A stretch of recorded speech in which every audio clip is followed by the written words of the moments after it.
Again, I'm going to go through the agenda and just kind of read off our norms. The purpose of the Othello School Board Facilities Committee is to provide the board with options relating to both short and long-term facility needs. The duties of this committee will include the following: develop a 5-year facility plan based on the instructional vision of Othello School District, prioritize this plan from the most immediate needs to future needs, seek input from experts inside and outside the community to determine the fiscal impact of the needs that have been determined, and 4, provide the board with at least 2 options that include the fiscal impact and timeline for each option. And then I will open for approval of minutes of last week if someone wants to check those out.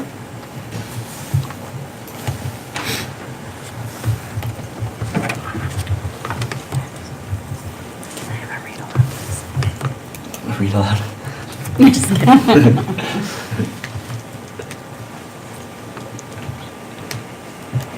You never know what can mess up on the minutes. I appreciate that you look over them. Where are they at? Right under approval of meeting minutes, and there should be a document that says School Board, October 17th, 2018.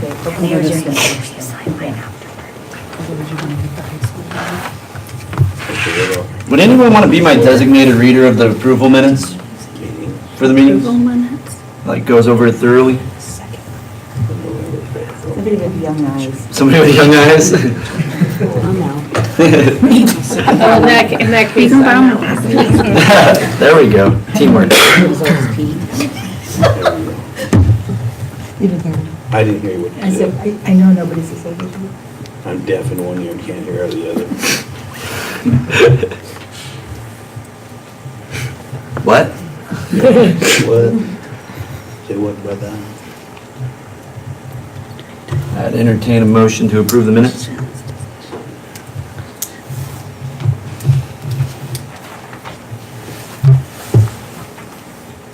Motion to approve. Thank you. Do I have a second? Second. All right. All in favor? Any discussion? Good? No errors? Okay. All in favor? Aye? Aye. All opposed? Moving on. So approval of agenda. So tonight is a pretty short one. I want to get you guys out of here pretty quick.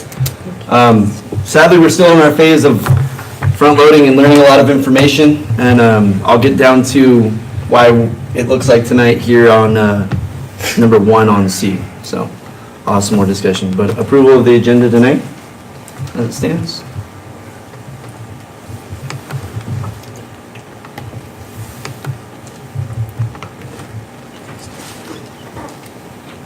Is it posted on there? It's kind of the whole outline that it Okay, is the sorry. side. I was Sorry. looking for an attachment, my fault. No worries. That one's kind of a little confusing. So we go to B, is that what it is? Yeah, we would then go to B1, C1, C2, D1, and we are out of here today. Okay. We move to approve the agenda. I'd like to second that motion. Grapes, Moans, complaints? All in favor? Aye. All opposed? All right, so we will be moving on. There was some information requested at the last meeting. Thank you, Dr. Hurst and Talia, for getting that information for us here tonight. Thank you for coming out, and I will turn it over to them so we can get going. Thank you very much. So what I'll do is introduce our experts. We have John Wiseman. John is going to be talking about the prioritization of the OSD facilities presentation. We're going to have him go first, and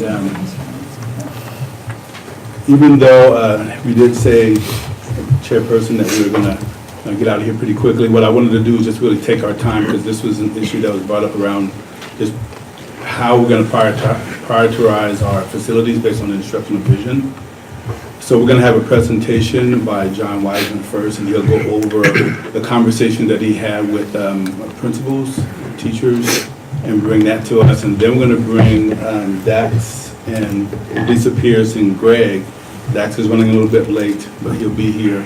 And we really want to go into detail of those questions that were provided, but we're going to have a discussion. We have some documents that we've uploaded. But I think we'll start with John Wiseman first and have him do the presentation on the facilities alignment. And I apologize, I meant on my end, it'll be fast. I didn't have anything planned for you, no homework. No problem.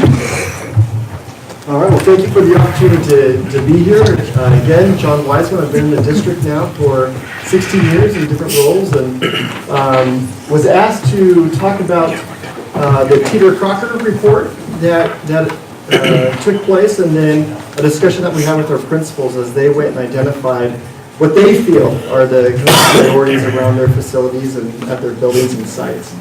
So in, I believe it was in August or July, somewhere right in that time frame, the Teeter Crocker representative came out, and just because my knowledge within the district, I was asked to go with them, and they visited each site.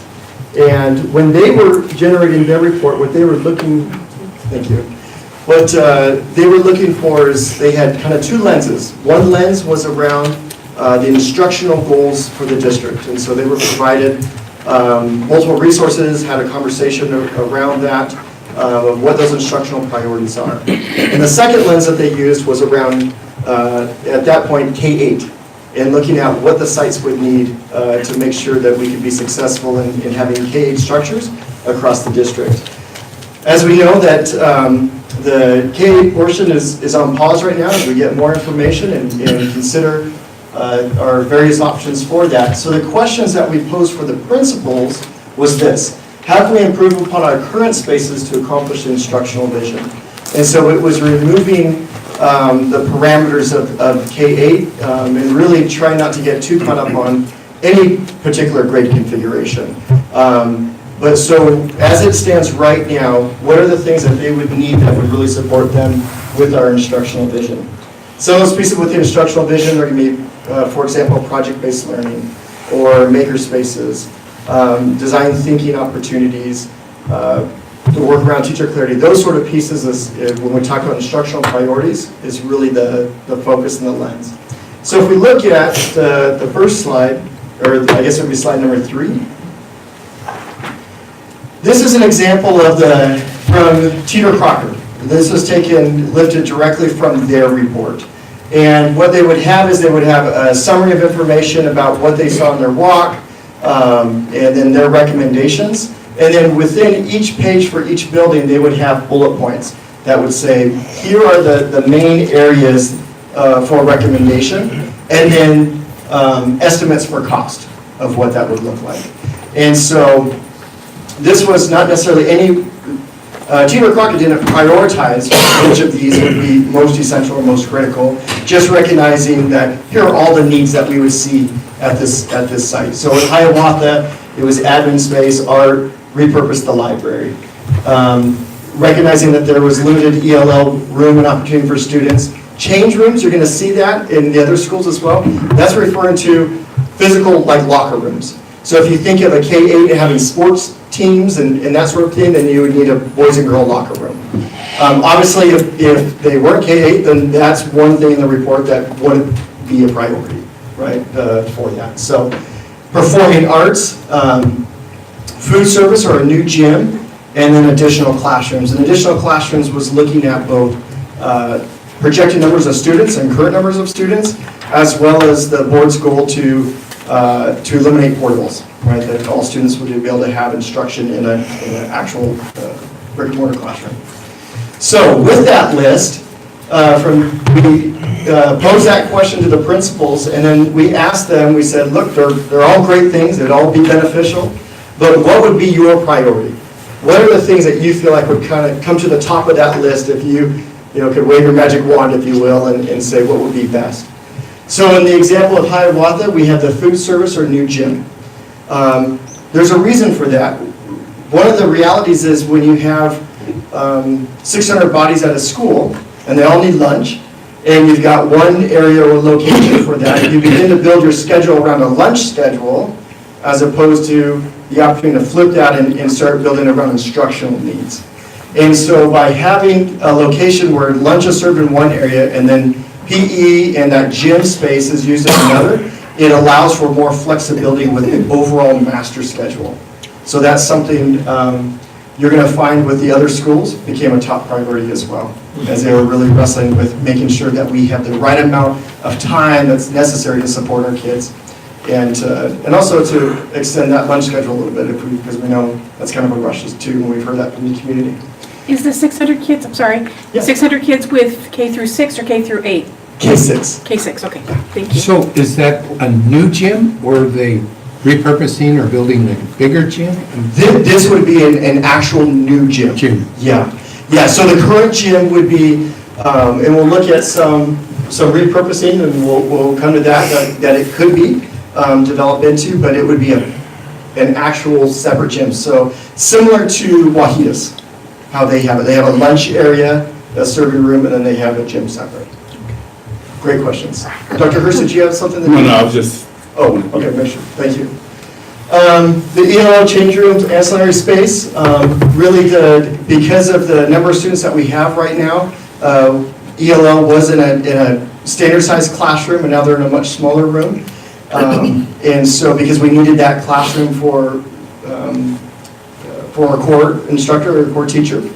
And so that's what it would be. And again, the change rooms, like not to get too caught up on that, that would be, again, if it went K and we had sports that were being offered, if that's not it, then that portion of it would go away.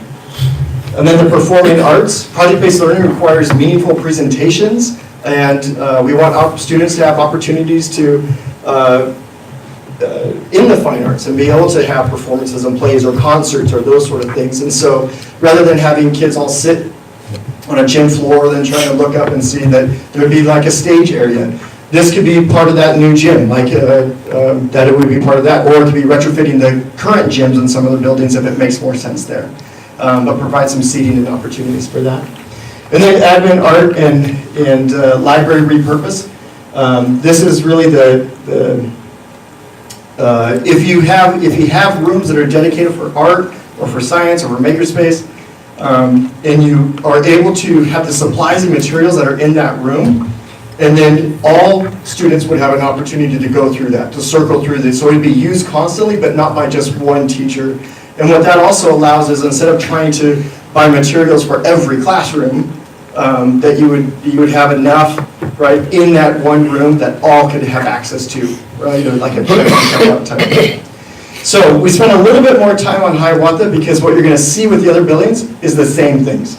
And so we'll kind of point out if there's differences, but it's going to be very similar. So if we look at Lutakaga, Talia, if you could scroll down to slide 5. Again, same style of report, what they got from Teeter Crocker. And then their prioritized list is food service, a new gym.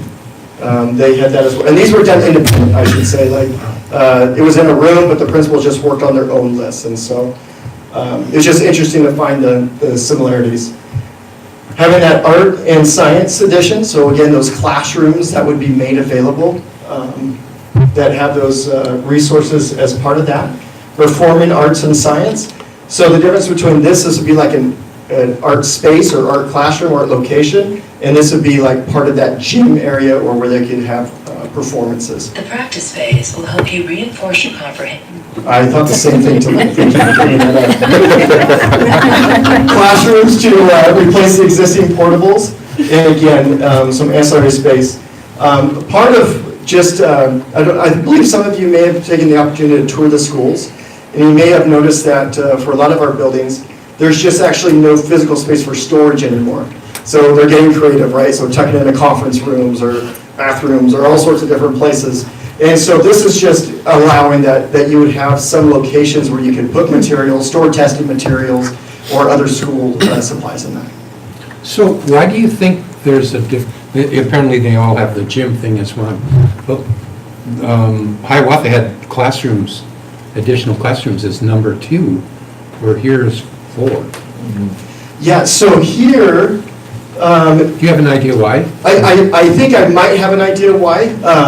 Because the principal, as I was met with them and asked about like how do they prioritize, like what was their rationale, this was the idea that these would be additional classrooms.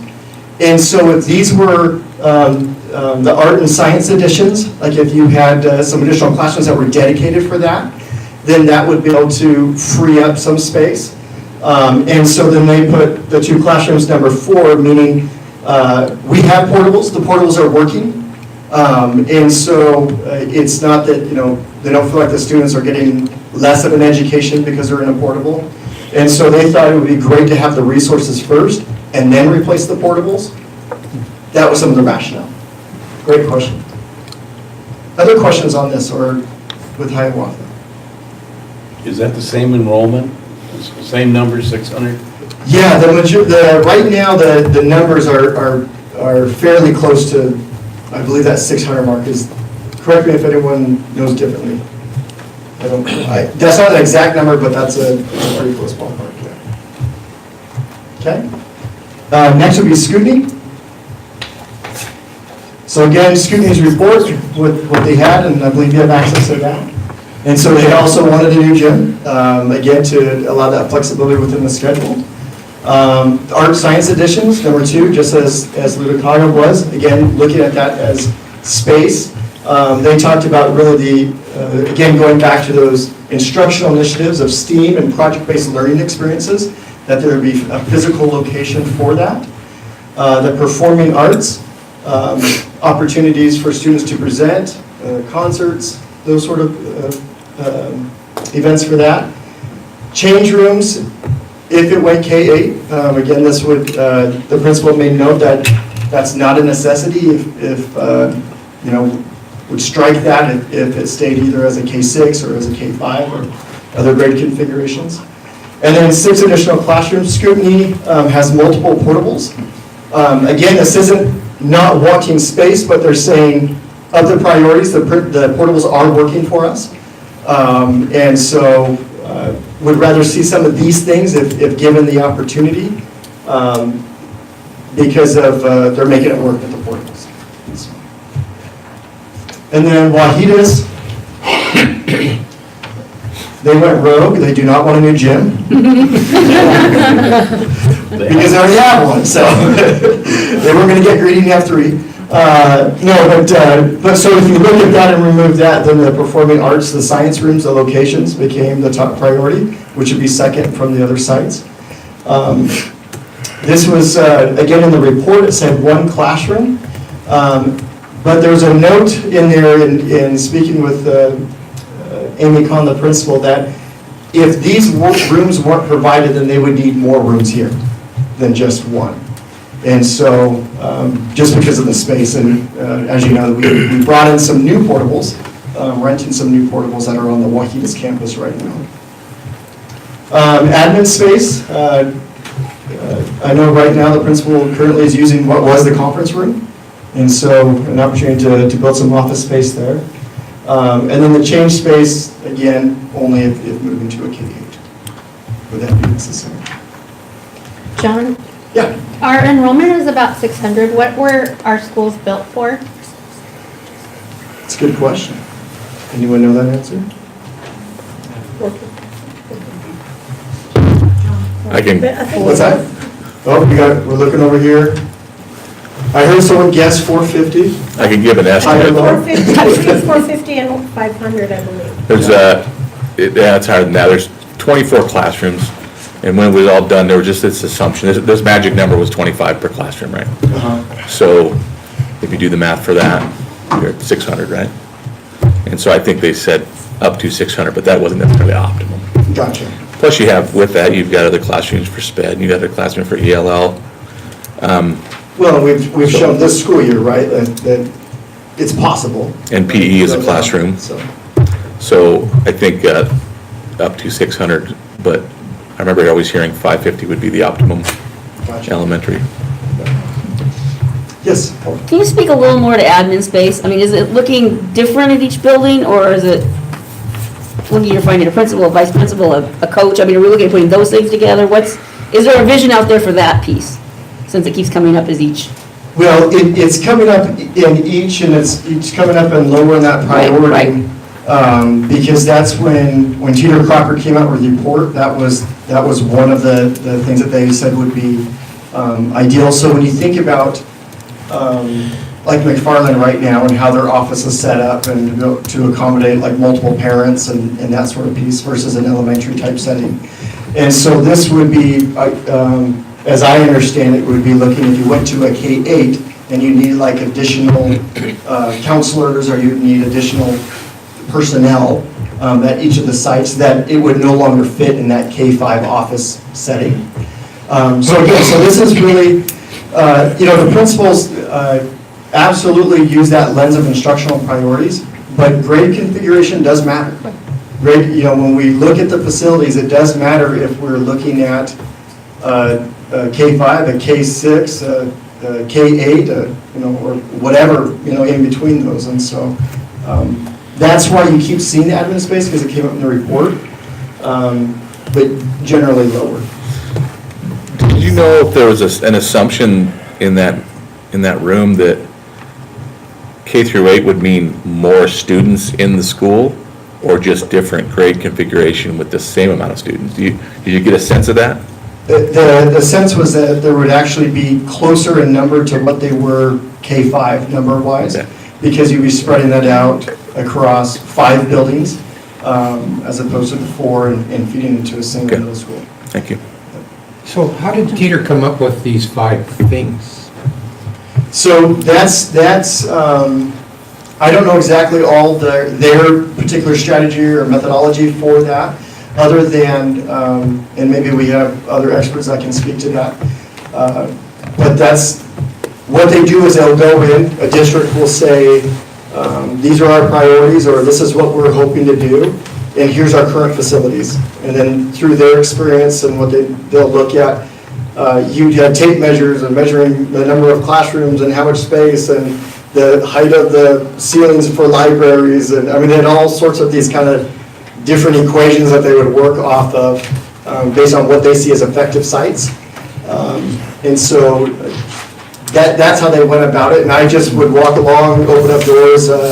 Greg Foltz was there as well, and they would ask questions like, what would this room be used for? How is this this space being used? And we would answer those questions, and they would take notes, and then came back with the report.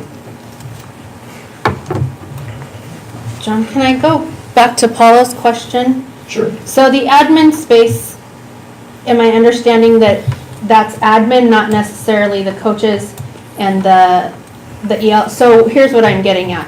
In Scootney Building, our psych is in a closet somewhere. Our ELL teacher is sharing a classroom with somebody else. So are they considered admin, or are they considered something else in this report? I believe when they looked at admin, it was not, that's a great It's question. actually It wasn't- admin? No, it was not looking at like, Okay. it was looking at all of the supportive roles. So it'd be coaches, as you said, psychs, all those that are outside of a classroom type setting. Okay. And looking at those spaces. The Okay, things it thank takes you. to make a building run, Yes. like Okay. so So secretaries, all school those. nurses, All that. those would all be part of Thank that. you. That's a great question. Yeah, this is not, sorry, I thank you for clarifying that. It's not just looking at the principal or assistant principals or that. That's what. So McFarland's, not surprisingly, was closest in line to a K-8. Right, larger size, more opportunities. But what they looked at is the 5 classrooms to replace the portables that are outside of the main campus.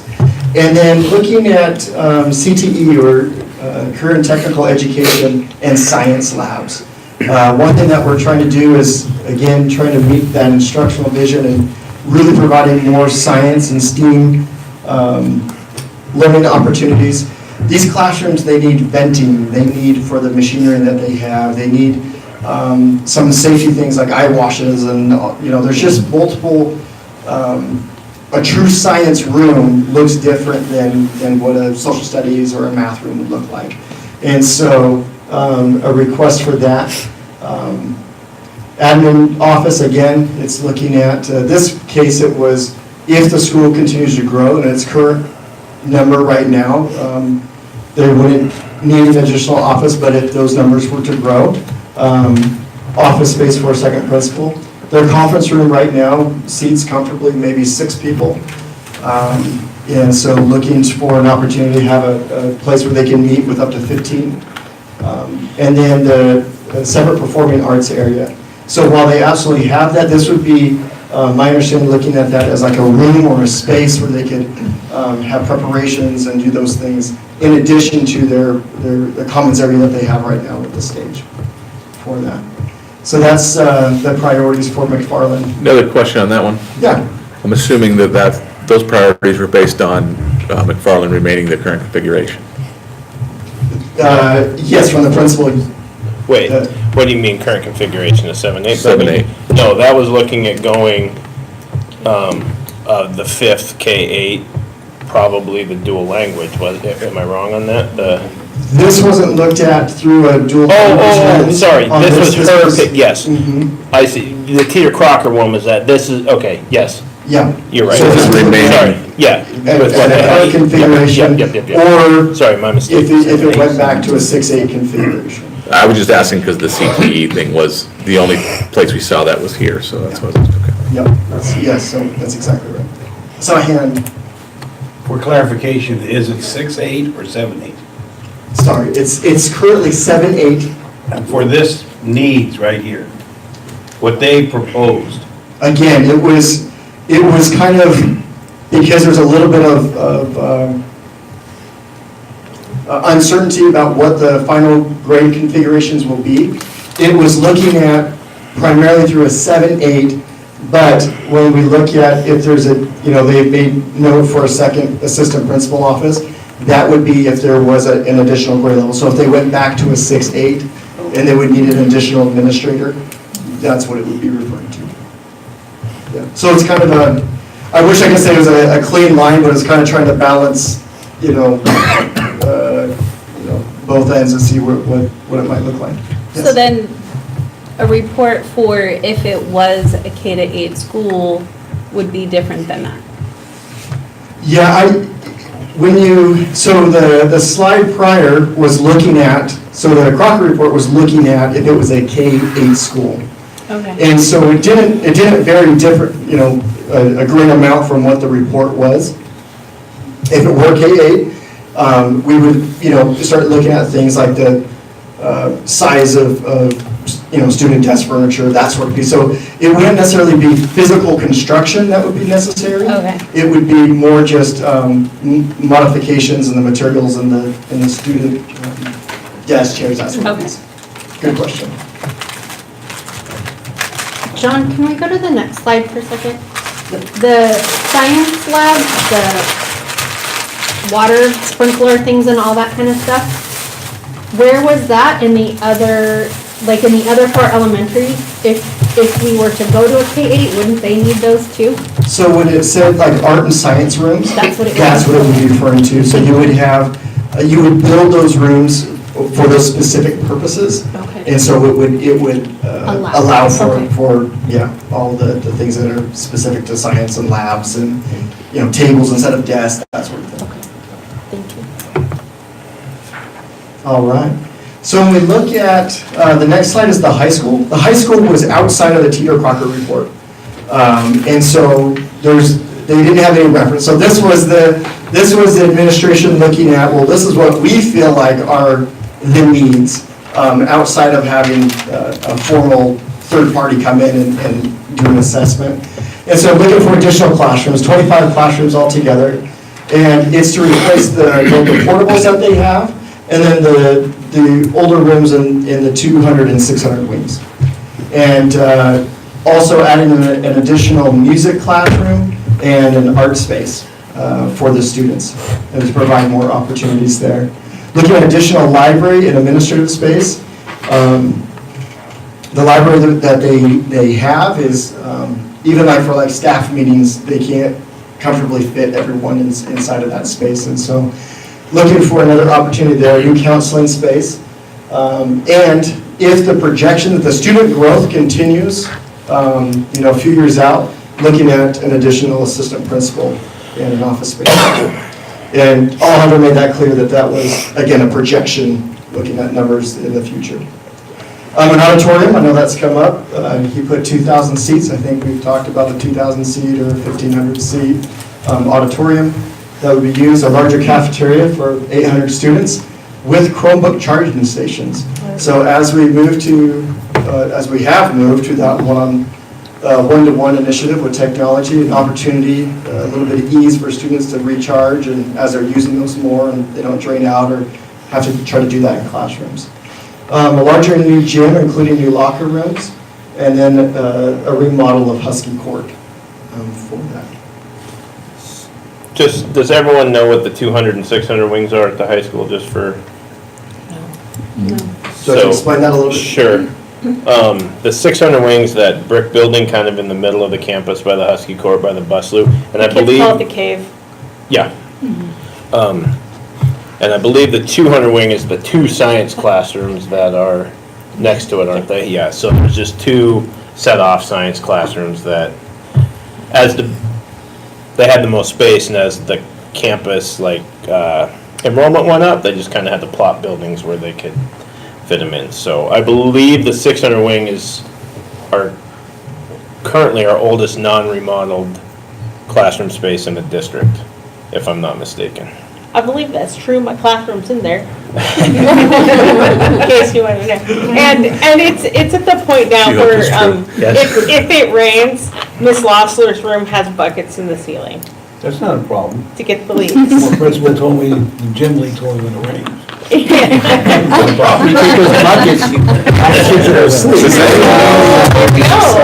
Just so I'm clear, I think it's maybe a little bit, I might be misunderstanding a little bit, so they're not asking for 25 additional classrooms, they're asking for replacement of some. So how many are in 200 and 600 wing right now, do you know? Does anyone know that Let me answer? think about this. 200 wings has 2. 10 and the 600 wing. Is that counting the one split in half? No. 7 and 8. Special ed rooms. Yeah, we have the special ed rooms in the 600 wing, and we also have at least 1 classroom split in half, and we have at least 2 teachers with rooms that are entirely interior with 0 outside. Are you talking the cave? Yeah, there's the cave where Peñalosa is, and then Gina Eggers, and the other one that has no Right, outside. There's 10 rooms in there right now with the rooms that are split. yeah. Yeah, and So what's, they're both, that's in the 600, what's the total? Gina Eggers is And so not anymore. 8 physical classrooms, This, and then what was and then supposed to be a yellow. computer lab, but we have 10 classrooms in there because we split one in half. Because And they're then there's smaller 2, the 200 wing has 2, so depending on how you count it, between 10 and 12 classrooms between those 2. So it's really looking at 13 additional classrooms, 12 would be replaced, new and lieu. Right, but if you also Based talk on about, take the portables into account, you've got 2, 4, 5 classrooms that are portables there, So now you're down to 8 truly Yeah. additional Yeah. Right. classroom spaces, okay. Would there need to be a science room? Like configured, there already are existing. The 700 wing has, Yeah, so the Four science new science wing, I think was that the most recent yes, addition? So, good question. 2 of those would have to be science. I mean, if you're replacing 2 science classrooms, you'd obviously need those 2 replaced as science. I just thought 25 classrooms would make it a lot more capacity there. And that many students to fill 25 classrooms would make a real need on core space. Right. So 8 classrooms seems more in line. Okay, and the last is the Early Learning Center. So we have our bookends, we have the graduating class, and then we have those that are starting in our system. And so, again, looking at, theirs was looking through the lens of like an early learning center, right? Like, what would that look like? They're currently in the 600 wing at McFarland. And so if that's not the long-term solution, then they would be looking at 21 classrooms, 11 classrooms for full day, with 18 students each, 6 classrooms, half-day sessions with 18 students, and then 4 classrooms for special ed services. And so that would be the breakdown, how they would use each of those classrooms. Looking at a gym, and what a gym would allow for them is indoor recess. They could work on fine and gross motor skills as well, occupational therapy, physical therapy, just needing a physical space that was designed and built around to have kids be moving and active and as preschoolers are.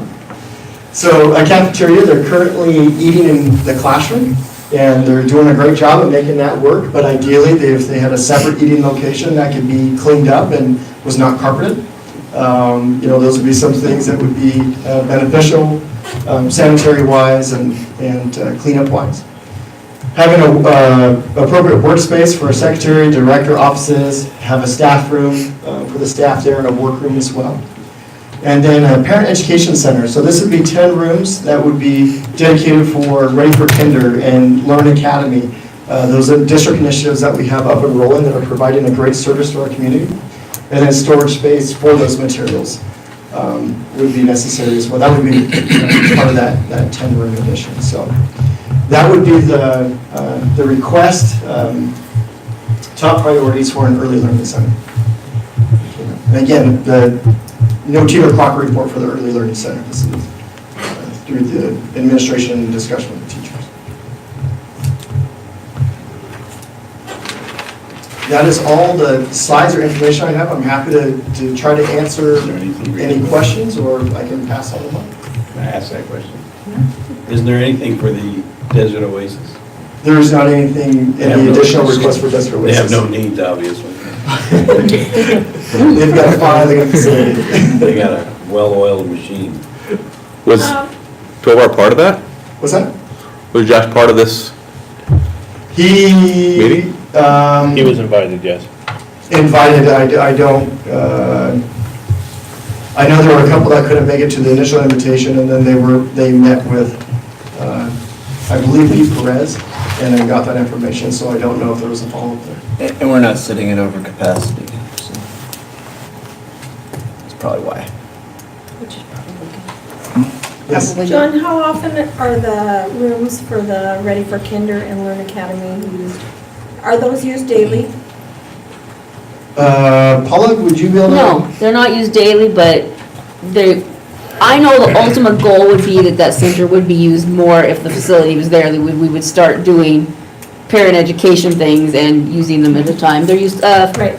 4 times, I think, Ready's 3 or 4. Learn right now is 2, but the goal is to make it, all of them are to increase. Right, and I understand that the storage has always been a problem, but I just wondered about the usage for the rooms themselves, so, that's all. Yeah. No, that's a good question. Paula? Yes. Now, what's the old church building used for? Is that part of your building now? Which old church? The center, the one across from Scootney. Yeah, right from. It has the sped piece of our program, which would move into one of those, they're into those rooms, are still there. They didn't move them this year because it was, we don't know what we were, if this temporary, it would be, they would have been in the other with us. Because that would also put inclusion where we can't do that as much right now, and our therapy people come over now to us versus, obviously it's not too far across town, but still. Right. Yeah, I believe the ideal right is all under one roof. Yes, And so be able yes. to provide those services and. Yes, and the inclusion piece and, And that would not be at the junior high, right? That McFarland and Freddie Ring. that would be. Yeah, this was through a lens of if they were not at the junior high, right? What would be the requirements of a facility that could accomplish all of those goals? Great question. How many classrooms are they using now at McFarland? For the preschool or for all the entire? Early campus? learning preschool. 11. 5. Well, you gotta count the 3 where they do the stuff at the end. Right, there's 5 physical for OSD, for our actual, Yep. whatever. One's a therapy room that they come and use, They've taken 11 classrooms. classrooms. But do they have an empty classrooms there now that they're not using? No. Because ECAP is using, And some other information, your board docs with the current enrollment information, if you slide in there, it'll show you what rooms are used for preschool and farming. Is it safe to say that if you added up all those sites, K-12, that's our current enrollment, minus high cap? Because I know high cap's going to be duplicating All these sites? kids. I'm just wondering, do we have, maybe Lisa just knows what our current enrollment is, and then Our I would total just, enrollment? yeah. 44 or 60. reported was 4367. So those numbers add up to 4485, that's what I was trying to get my head wrapped around it. That's, this is. That's pre-K. Mine's K-12. Yeah, I didn't include pre-K when I was adding.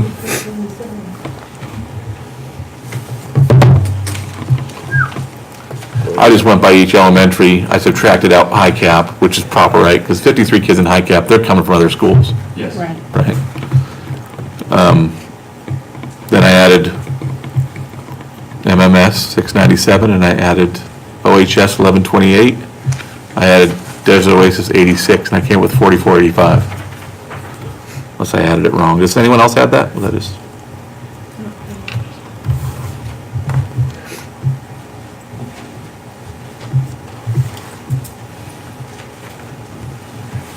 XL would have been easier to add. Right. Part Don't of you the add that, adjustment didn't you? won't be that large, but part of the adjustment is that the enrollment is reported on FTE and grades, I'm sure, is body count. Yeah. There won't be that many difference, but that is part of it. When did we do the 43? That's in October? Yes. This was our October head count.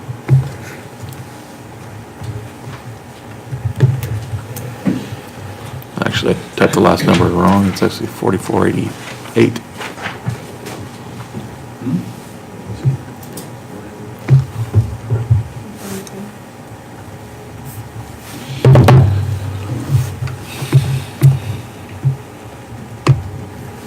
Thank you, John. John, thank you. Wasn't awesome.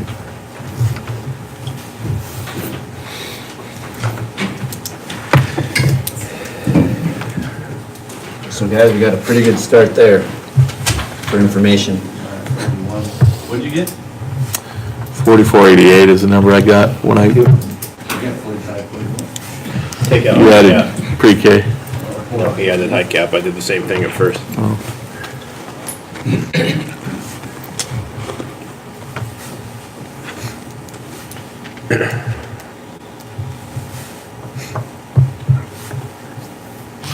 The only reason I was asking is because the ICOS report says we would be at 4484 by 2019 school year.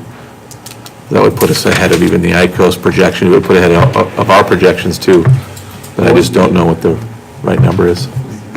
What was the prediction? Well, if you go by how we budgeted,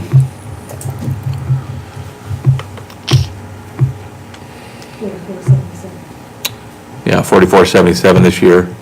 The ICOS report was 4435.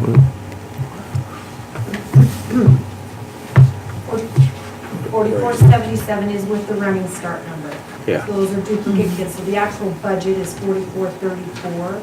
Is, if you're looking at that, again, we can get into that. Do you want to get into Gotcha. those next pieces? Is that okay? It's up to the rest of the committee. I'm just curious myself. Yeah, feel free to move along, because we had, I didn't know if someone was preparing or not. Do you want us to speak in the, do we need the mic for the YouTube? Is that Or you what- could use the,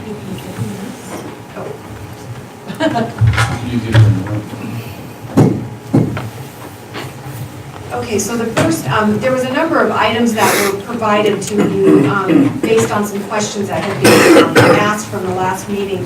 And one of them was this ICOS report, and you had had this information in the past. 2017 is the baseline, that's the actual number. What you're seeing on this report is actually, these are all projections at this point. The 2018 numbers have not been dumped in by OSPI yet. We anticipate that those will be updated by January, mid-December to January was the last time, the last estimate that we have from OSPI. So you can see that the numbers that are at the bottom in those columns, those are the numbers that the SCAP is being funded on, the estimates for the state assistance is being based on those projections from ICOS. And it's a pretty scientific process that they put forth. They utilize they utilize live birth numbers, they go through school enrollment figures, they factor in dropout numbers and migration factors. They even go so far as to look at some of the economic trends and so forth. So it's a pretty scientific process that they utilize. The second bit of information in regards to enrollment was the second attachment. There you go. This was the actual budget presentation. These were the projections that were used for budget purposes.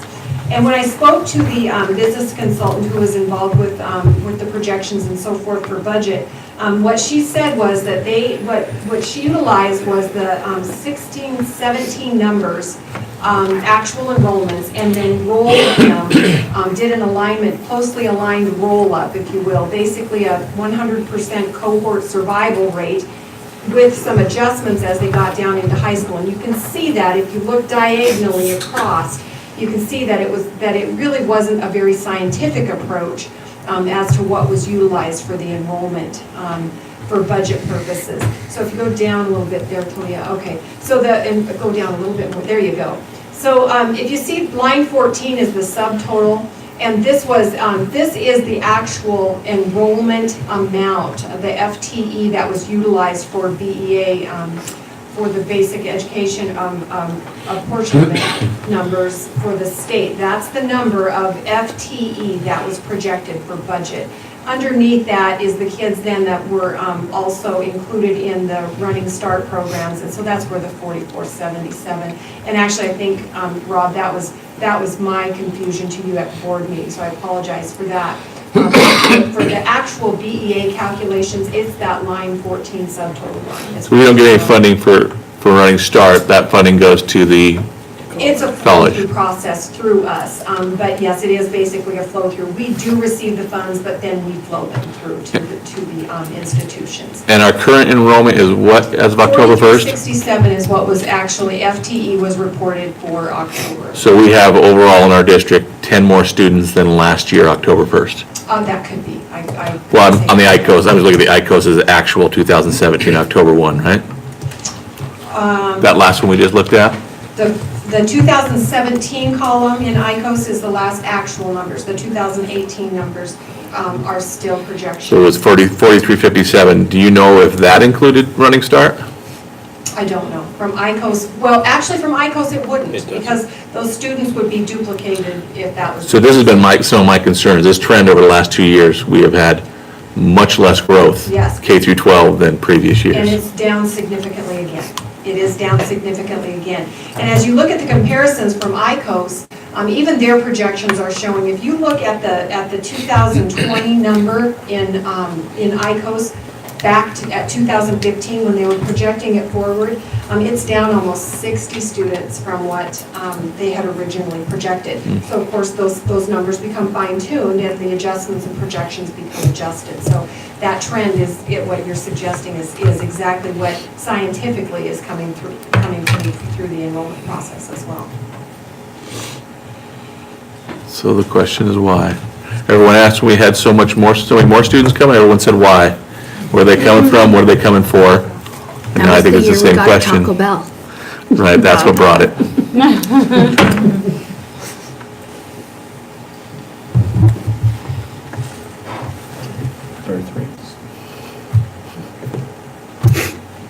They do look at those. They take those into consideration. Usually it's. Yeah.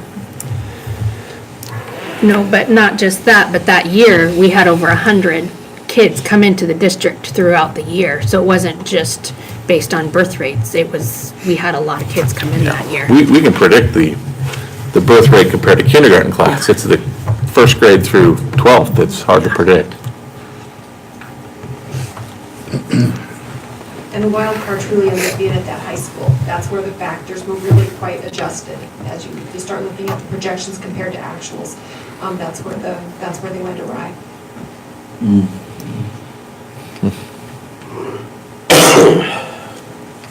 Interesting.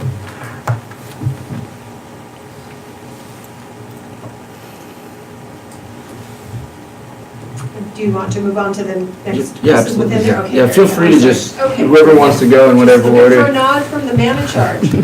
I'm not in charge of that. So the additional information that was requested I think Greg started speaking a little bit to the current enrollment by site, by building. And I believe that the source of this was directly from the buildings, if I'm not mistaken. Yes, October, yeah. Yes, so I'm going to pass this off to Greg and let him speak to this a Except the little numbers bit. are off so much, I don't. Thank you. I What's think what? it's more body. I don't know exactly what, other than some questions for you on these, Someone's gonna have to really explain it, how you can have that much of a difference. Because cold body. this was one of the questions asked for was current enrollment and use of the facilities. If you scroll through there and you have any questions, I'm more than happy to answer them for you. And then also the current use of portables in our facilities, school, where they're at, and the age of them was asked also. So there's a spreadsheet in there for you to look at for that too. And then yes, I got these numbers directly from the schools. Each school gave me their head counts. On the same day? No. Okay. So this is head count, this isn't For life skill kids. PT10. There's head count. Well, that's what I'm wondering. Because you come up with pretty close to your number. Did you? Okay. PT10, that's how we figure That's FTE. a good question. Ask that, Tony.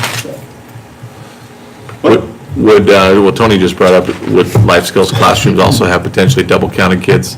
Because maybe they're pushed in and counted in a classroom? Absolutely. Yep. Because there's So that would be doubled up? 21 and 12, 36 life skills kids. Or any sped number on here? Well, that's why if you look at the high school, it's just one number, because their sped flowed in and out. I asked them, well, can you give me sped numbers? They said, no, they're part of the general, so they just gave me the total number. And those could be partial day kids showing up to do, like, there are a handful of kids that just show up for specials and then go home.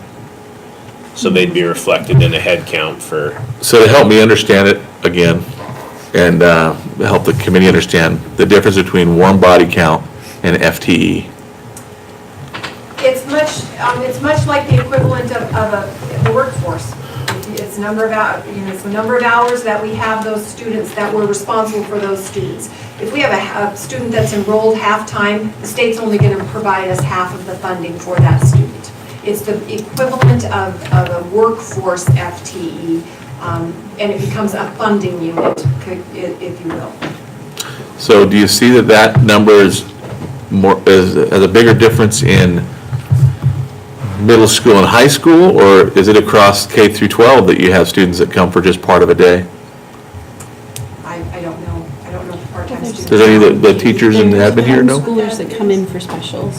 But that's probably more middle school, high school, I would guess, right? Or do they come in elementary? I don't know the comparison, but like in the elementary, sometimes they'll come for just specials. And so they have that opportunity, or they'll come for a specific subject area, or for PE.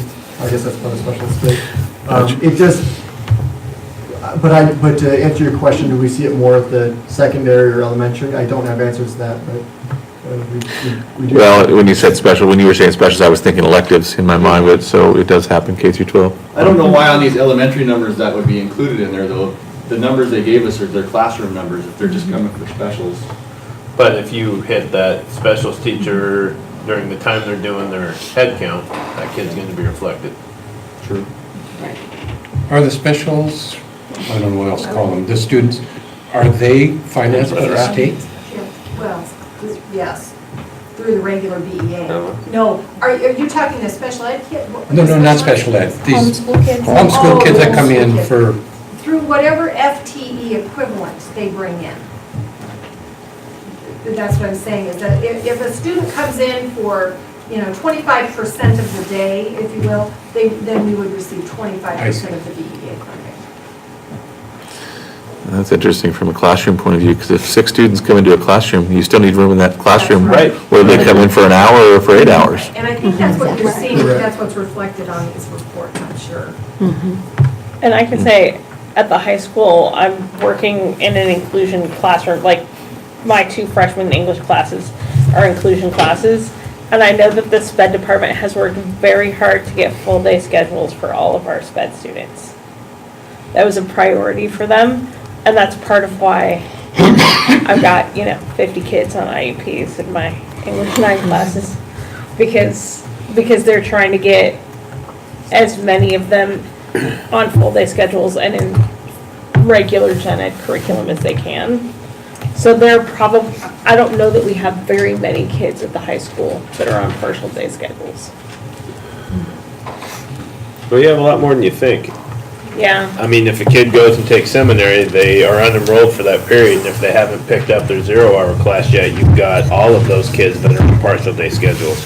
Oh, wow.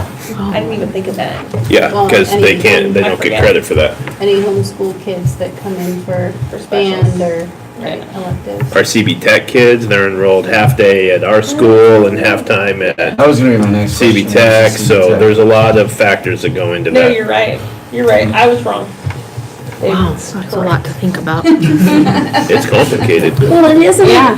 like Rob was saying, asking about the physical space, because when you figure FTE, you're including librarians, counselors, anyone, right? So when we get reports on how many kids in our room, like a reporter can say there's 17, and in all actuality, there's more than that. Is that correct, or am I wrong on that?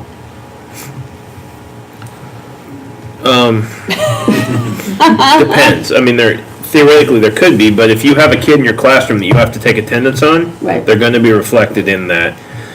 So if the librarian has a class and no one shows up, I don't think the It is. specialists in elementary are required to do the FTE count. The They're not in the count of that? No. Right, it's usually Well- just advisory or. Well, I don't. Because I mean, the homeroom would count for that because they would send them to the specialists by grade level. So those specialists aren't gonna count. Right, but if that kid walks in the door, that's a homeschool kid, he's gotta count somewhere. Yes, and in They'll elementary, count not for a every head be count a somewhere. handful of kids, Yeah. right? So Yeah. probably a little bit different at elementary level.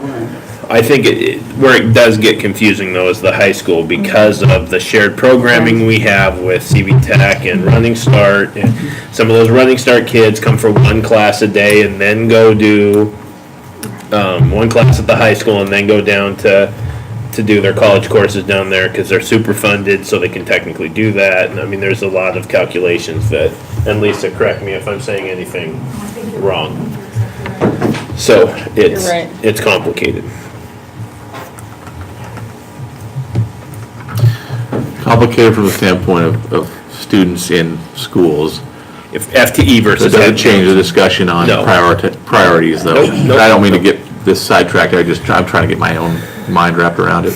But when you're asking why the numbers don't line up, it varies drastically if we're talking head count or, well, I shouldn't say drastically. But there's a noticeable difference between head count and FTE count.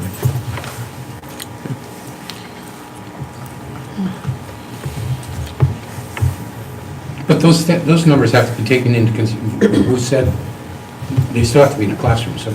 Right, They at some come in point. 1 hour a day or whatever. Yeah. So do you figure your calculation on the highest number you're going to possibly have or the average of they're gonna roll through at various times? I mean, so that's where I'm saying it can get as complicated as you want to make it. So with a person like me who's just a real numbers person who can just go, I don't understand why you say we're overcrowded. The school can have 900 students in it, and you have 910, so we have 10 more students. I mean, why do you need 4 more portables? That helps you understand why, because they're not always right where you want them to be. Right. You don't stick 25 kids in each room and just say, we're good. It doesn't work that way, and I have a difficult time with it. I always think of it as the numbers, straight numbers. Yeah, math courses failing rates, that's another one.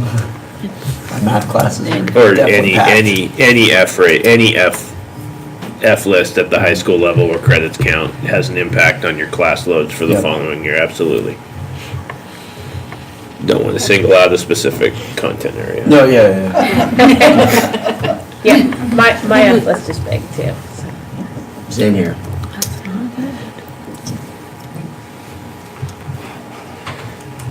Was there any question about the portables piece on that?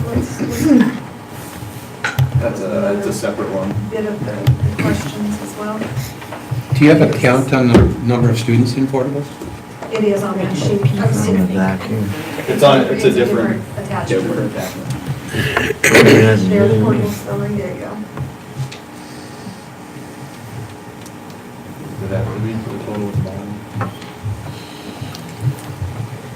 Why aren't there numbers? We'd have to add them all up. Whoops.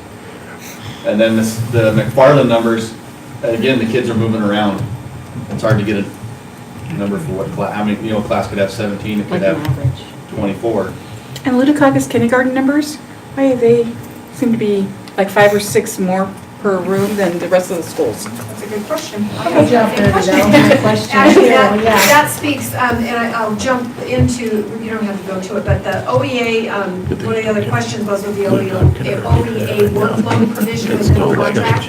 And if you look through that, if you look through all of the information that Greg had provided on those prior sheets, the only sections that fell outside of the OEA workload were the Ludicaga kindergarten and first grade.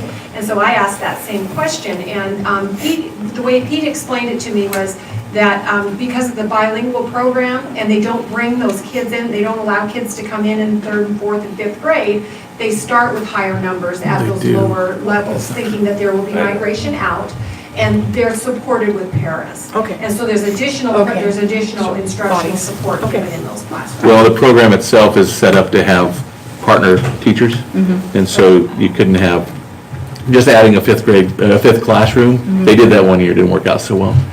You'd have to add almost 2 more classrooms, and then you'd have 2 smaller classes, so Okay, it's just kind of the nature of the program. thank you. But they do add students later on.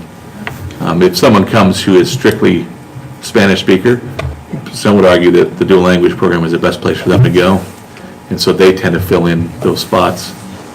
If you look, I think the current 5th grade class at Ludicaga is, dual language is not much smaller than when it started, so they have had something come into it. Was there a total? I didn't see it. No, we didn't put a total at the bottom, we'd have to, because 7th and 8th, you can't, you could throw 22 students in the 7, 8 category as an average number, but it's not gonna be 100% accurate, it's just gonna give you somewhere close.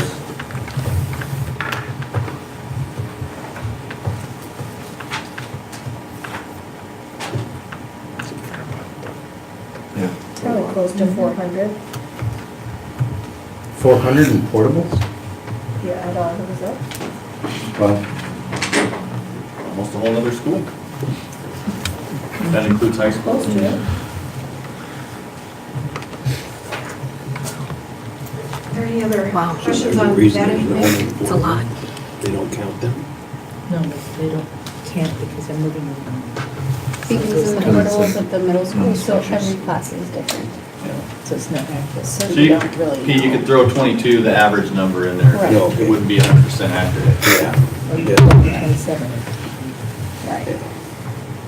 Or more. I mean, the buildings are being used. Yes. Right. Yeah. Oh, yeah.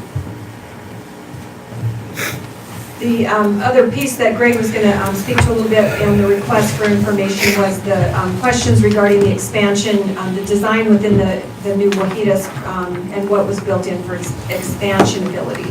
And Greg, if you want to speak to that. Yeah, so we've all heard that that it was designed, that there was expansion at the Wahidas Elementary, and I reached out to the architect that designed the building, and he sent me this quick little letter stating that, yeah, during the design of Wahidas, they said, well, maybe we should make it so we can expand it. They added a sewer, they extended a sewer line, they left a water line tap, but they didn't do any actual design of an addition. So if we did do an addition, it would have to be designed by the architect. And there are some, like water, but fire would have to be redesigned for it, but no actual plans were designed for it. but wasn't it left so the one wing you could go out? Is that what? It was, during the design process, he said, yeah, they said, well, let's leave it so this wing could go out. And they stubbed the minimal cost, well, we'll run this sewer line out a little farther, and we'll leave a tap here for water, but we're not gonna design that, we're not gonna spend the money on that right now. But, yeah, you can add on to it though. The other wings can't be expanded now? Just because of sewer or how? The issue with the north wing is to expand that, it would go out into that empty lot property that we have out there, and that would force us to plat that land, which is a whole other process. And then the east wing, we had to move an underground utility around the building when we designed that. at a pretty significant cost, and to go out that direction, we have to move that again. If we're even allowed to, we have to apply to move that. Power or water or what? It's actually, it's not Department of Ecology. It's an irrigation drain. It's an irrigation drain, but it's owned by another entity above, Department of Reclamation drain. They put in back in the 50s, they're down about 15 feet. They have 70-foot and 90-foot easement on each side of them, and they're to reclaim all the water that's used for irrigation.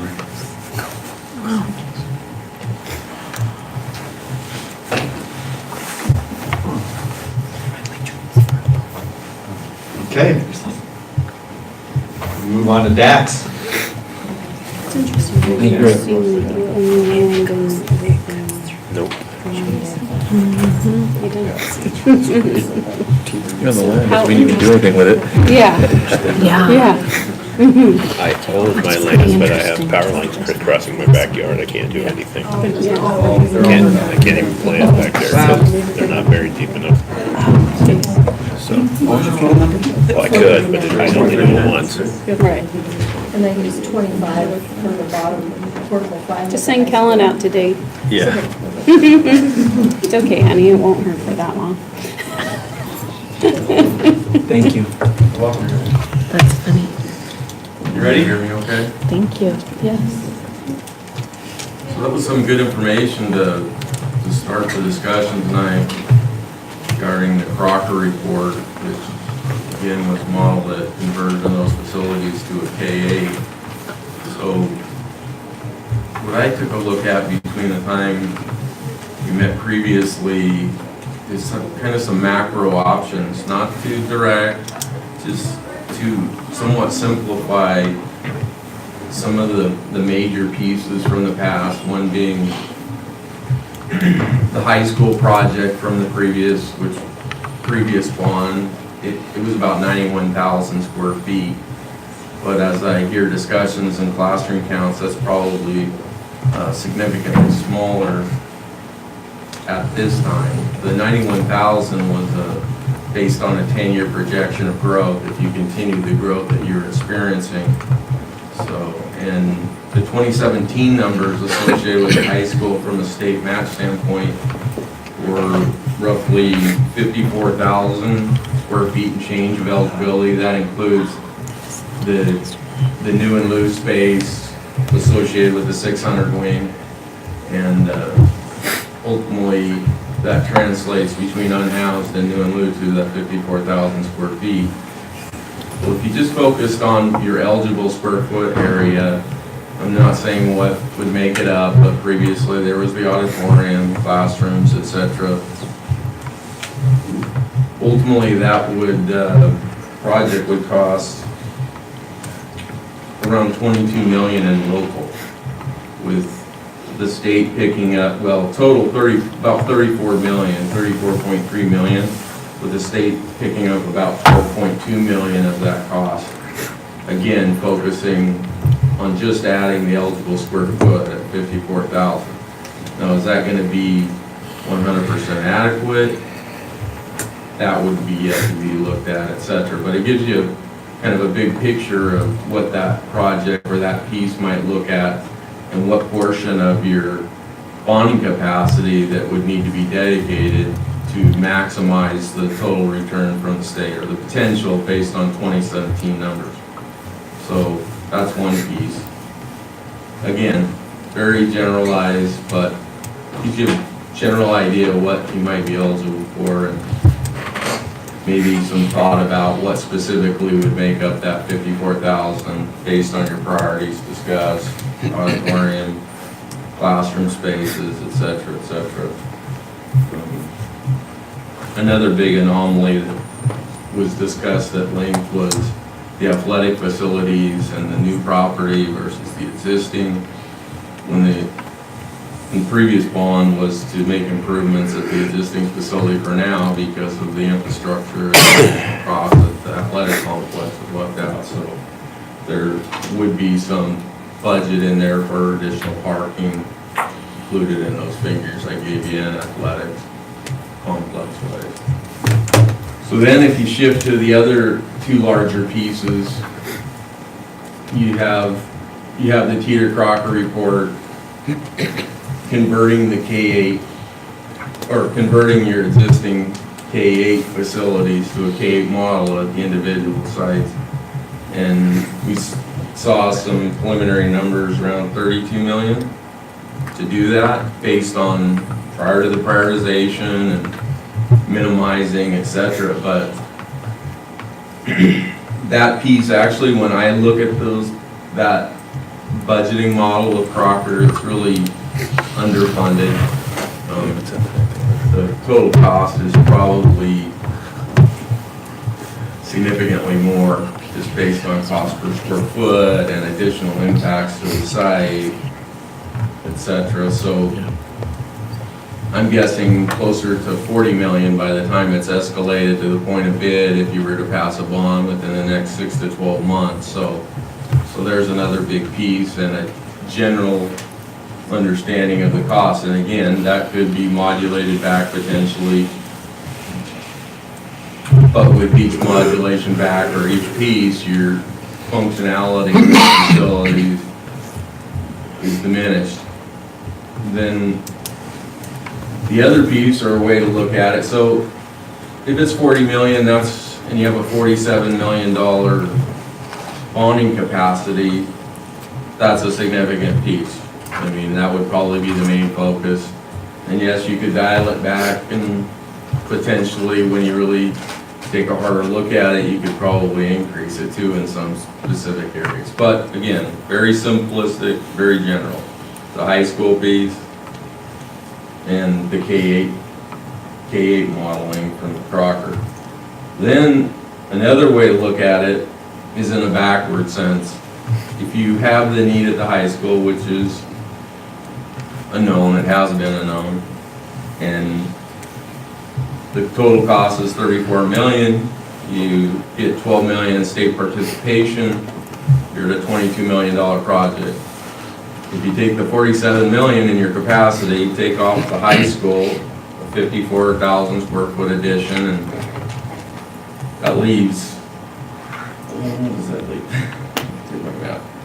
Roughly about 25 million that could be utilized to address your different model, K5, 6-8 model, by eliminating the portables, adding critical space for admin, etc. Some of the similar program that was included with the Crocker report, but with some modification, assume gym-wise, etc. So in looking at it from a backward budget, if you're using the bonding capacity as this is our funds available financially at 2019, you incorporate the high school, you take the 25 million, that's about 50,000 square feet spread across your K-8, existing K-8 in addition. Now, that 50,000 square feet could translate to modernization in places you needed modernization, or again, it could be new construction. It's kind of a cost per square foot average, so there'd probably be a blend at the facilities depending on what needed to be done in each facility. So 3 major pieces that I was looking at: the high school addition, some mod in the high school, converting your existing K5, 6-8 to a K-8 for the Crocker and for your prioritization, which was excellent. And then a blend. If you look at those 2 options, from my perspective, you're deciding on, in a sense, one or the other, where you're modulating back the K-8 model back enough to try and do something of significance at the high school. Depending on what happens in 2018 with regard to your reported enrollment and what that translates to state eligibility wise, as Lisa referenced, we won't know that until November, December, somewhere in that area. But, and you do have, in a sense, your K-8 cohort from the state's analysis, K-8 wise, is dropping off. But your 9-12 is going up. In 2017, it was about 290 square feet, I believe. Or 290, going up 290 students in 2022. So that's somewhat similar to the modeling over a 10-year period. So it's tough to make assumptions right now. I know some districts are taking a look at doing a more in-depth demographic study of growth, bringing in a demographer and taking it one step further to try and dig into, what really is are you looking at over the next 5 and 10 years, which might help you to make a firm decision on, is 54,000 square feet going to be enough? Is the K-8 going to recover and start going the other direction, where you're into portables again, based on only adding that much square feet? So that might be something to take a look at, just to gather as much data as possible to make a 5-year decision based on your bonding capacity to meet the needs of the district for a period of time. But you would potentially be moving forward knowing that that's your best information, tells you this is where to put your finances at this point in time. So again, the high school piece, the K-8 piece, and the existing K-8 improvements, additions to eliminate portables and meet the needs as is, based on your current target classrooms, et cetera, et cetera.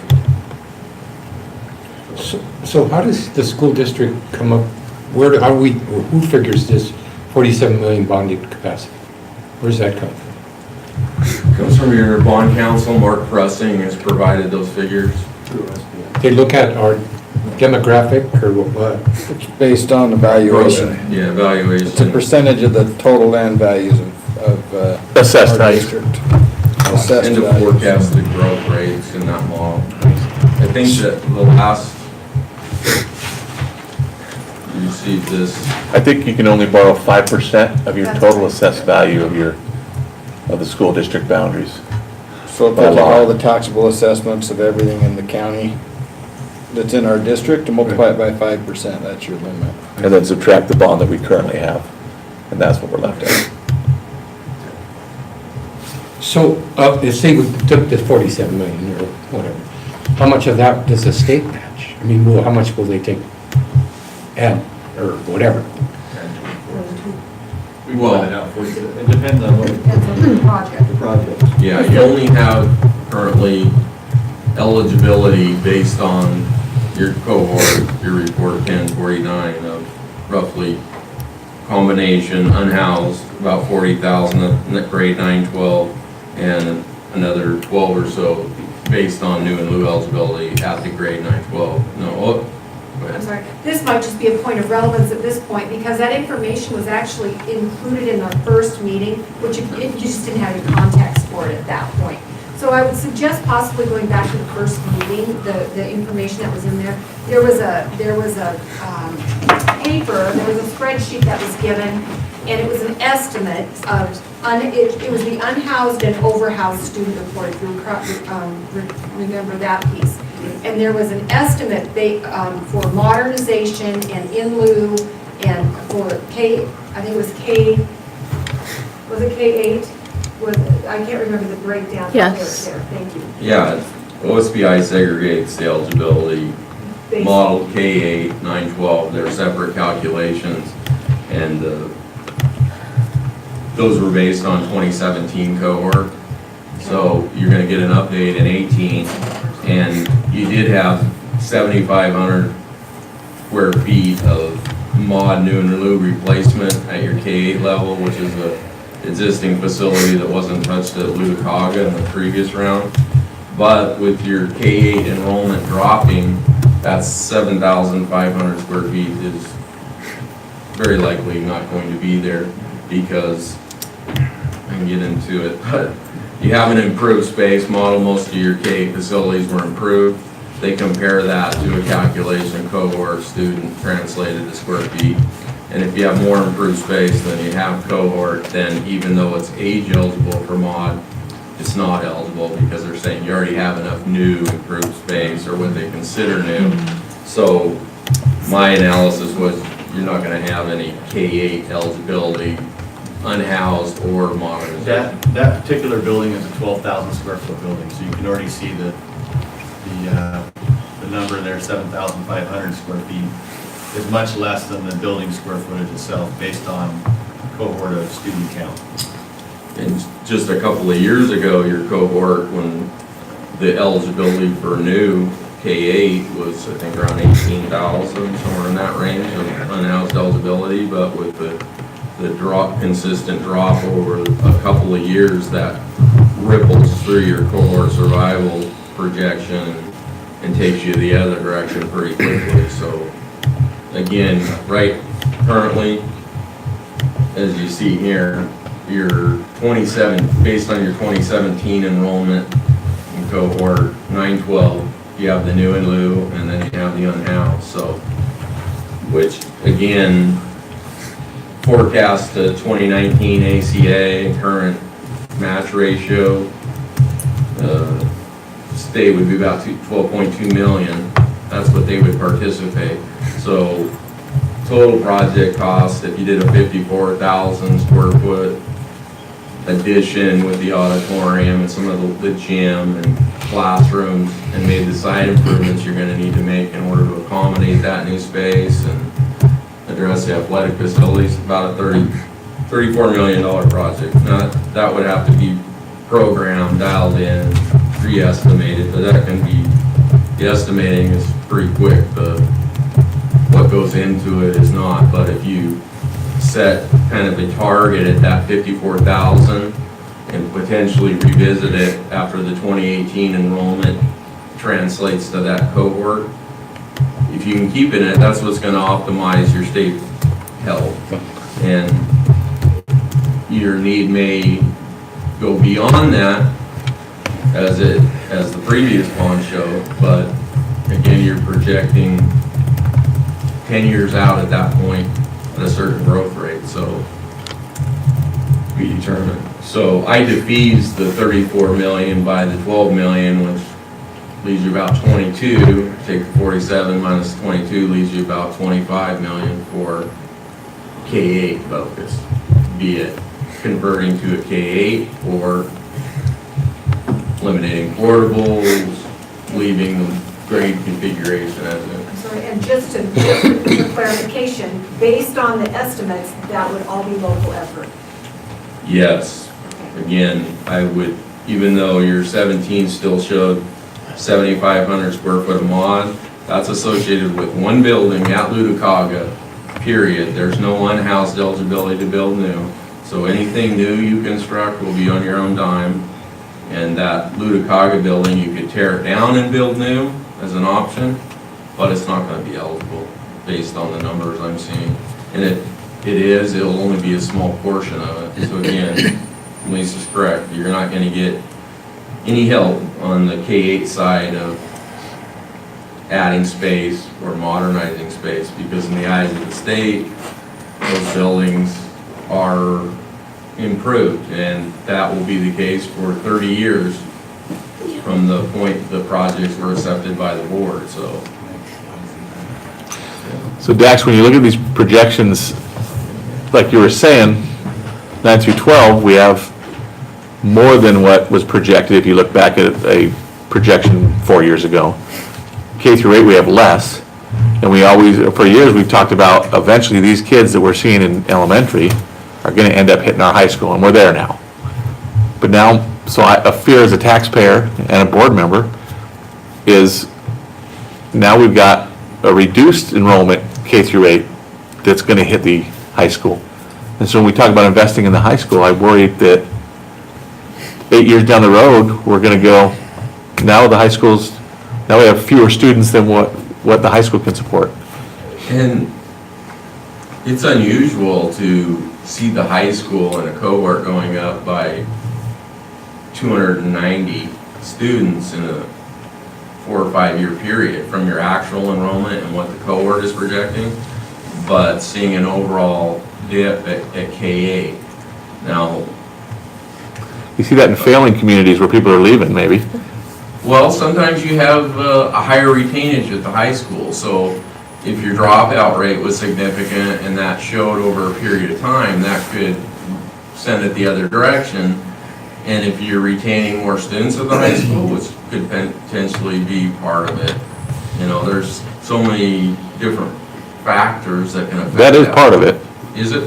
Yeah, So, yeah, yeah. so that could be it alone, that, you know, before you showed your K going up and your 9-12 flat or dipping over time because of dropout rates, even though you are showing these larger K-8, you know, grade counts that in most cases would continue to translate through the 9-12 forecast. But if you're suddenly retaining more students and that's a steady trend, then you could see that additional need square footage wise. Now, one other item, as I mentioned about the potential demographic study, that might help be something to look at because it's going to give you a little more insight about what's happening with the K-8, why is it dipping? Well, the cohort survival dips when you have year 2, 3 in K class, first grade, second grade, when they're dipping, that ripples all the way through, you know. So if you have a downward trend,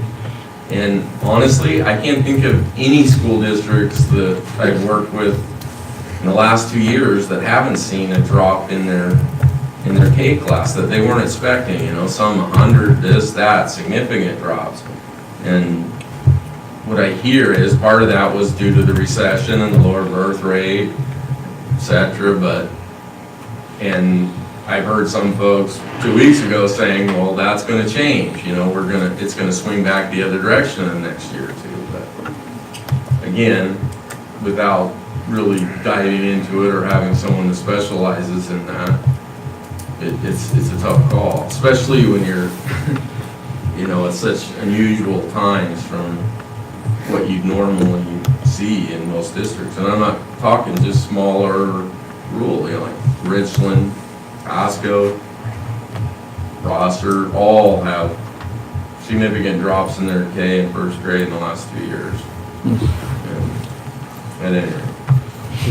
But again, you'll have your new figures roughly a month and a half, and that'll give you another view of what the state is looking at from a participation point. How do they figure it if you build a building that's got like 7, 8, 9 in it? It's a little bit more complicated, but they basically come up with a delineation of what grade 9 is and look to pull from that pool if it's available. The 7, 8 would be delineated and be non-matchable. Yeah, Oasis kids counted in the high school. We're not counting the high school, they had a separate one on the, we had like, we were 86. Yeah, total's over 1,200 when you look at 9 through 12 for us. And if you look at our projection for 4 years, none of them projected that. Yeah, we're included in it. So, I think we are. this report, does this look at just the high school's enrollment or all 9-12 students? Well, it counts both high schools, yeah. Okay, Yeah, so everything. DOHS is factored into this, The okay. numbers are factored in there, yes. Because we take on high school students next semester, we'll have, This report is not, this report is a summary of all Yeah. grades within all schools, yes. Does that answer the question you were asking, Pete? Okay. Right, they just, when they're calculating, they split it K-8, 9-12, separate. Yeah, so this takes into consideration many factors such as your inventory, your approved space, grade 9-12, and then separately K-8. So it seems pretty simplistic with the K-8, knowing the projects that have happened in fairly recent years. But that's different. That's really the driver behind it in a lot of cases. What's our present bond Balance, balance? 20, Probably around 20 now, 18 million maybe? 18, 20 million. It's on one of those reports. 18.3. Chris has got it. That's gonna be paid off in. Yeah, I'd like to say one thing on a positive. 10 more note. years. Between 10 years. About 9 to 10. They're talking about the K-8, you know, we have a great maintenance staff that's taken very good care of that one building at Luticaga with new heating, new cooling, new counters, new paint, it's very well taken care of, and the 600 wing is 42 years old. It is cool. And they're trying their best to keep that thing going, so I just wanted, something positive in there when you kept talking about losing money. Our custodial is phenomenal. Like Rick does an amazing job with what we have. awesome. Well, the positive also is that you He can does tear this. down that 600 wing and get state help with rebuilding. There, I said something. Send them pictures. You probably get teachers to volunteer to help with the demo. So You're the demo. I'll put on a. I guess I'll summarize with, it seems kind of upfront, or I just wanted to put out there kind of the big picture as I saw it, and then you start to work within those parameters and the bond capacity. It kind of gives you some if-then and some clear, concise financial pictures for the pieces, so. And obviously, you do one or the other, or combine. So, overly simplified, but basically the parameters the group will have to work within in order to prioritize and move forward. And sometimes that helps. Yeah. Any questions? So if we have a 22 million still outstanding, and you said 18 if- something. 18 to 19. You're right, 18. And if we went 22 million after the 34 or whatever, state matched 12, we had 22 left. And then put the 54,000 square feet. We're at 44. Well, your debt capacity is the current debt plus 47 million as of 2019. Oh, I see, okay. And then it's like 2027, your prior bond is gonna be paid off. So, And the projections are based on it's an estimated 3% assessed valuation growth over the next few years as well. That's what all the projections are based on. But you should also note that last year's assessed valuation only grew 1.6%. So, but the year prior to that it was 5. So, so just know that they took a 3% increase for each year is what the estimates are based on. Don't let it down. Is that everybody? Thank you. That was some awesome information. All right, moving along, so outside. Before we go along, can we discuss it a little? Yeah, absolutely. before we go on? I just was gonna throw out a couple things that I just noticed. Yeah. Somebody asked about capacities, it's in that Teeter report on page 30. The capacity of every building's in there. Our K-8 capacity right now is 3,000 students. Where's it at? Page 30 of the facilities master plan need report from 2015 that Dax was looking at. That he had up there. So it shows the permanent capacity, not counting portables for every building, just for you to look at later. What page? It's permanent facility capacity, page 30. 4-30 or like? It's page 30 of 96. According to this Chromebook. 4-6. The actual page, 4-6. It's exhibit 4-6, yeah. Yeah, page at the bottom, yeah, I was just looking at it. Yeah, on the it's side. still a little hard to follow on those page numbers. Yeah, those pages are cool. So based on capacity and students, 3,000 kids is actually real close to what that budget enrollment, the ICOS projection in 2023 is 3,100 kids. Just throwing that out there. Obviously, the high school number's way off. It's 1,000, and we're gonna have, it's 1,086 when you count Desert Oasis. And we're gonna have 1,400 kids.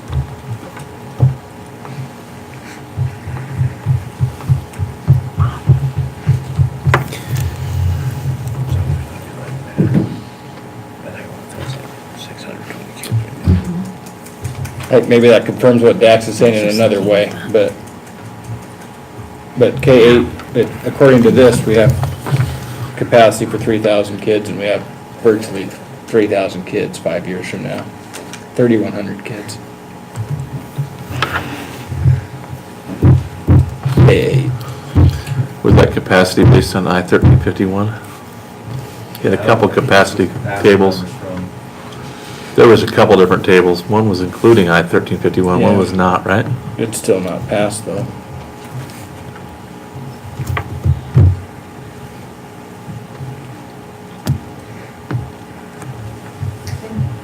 None of the state calculations include I-1351. Correct.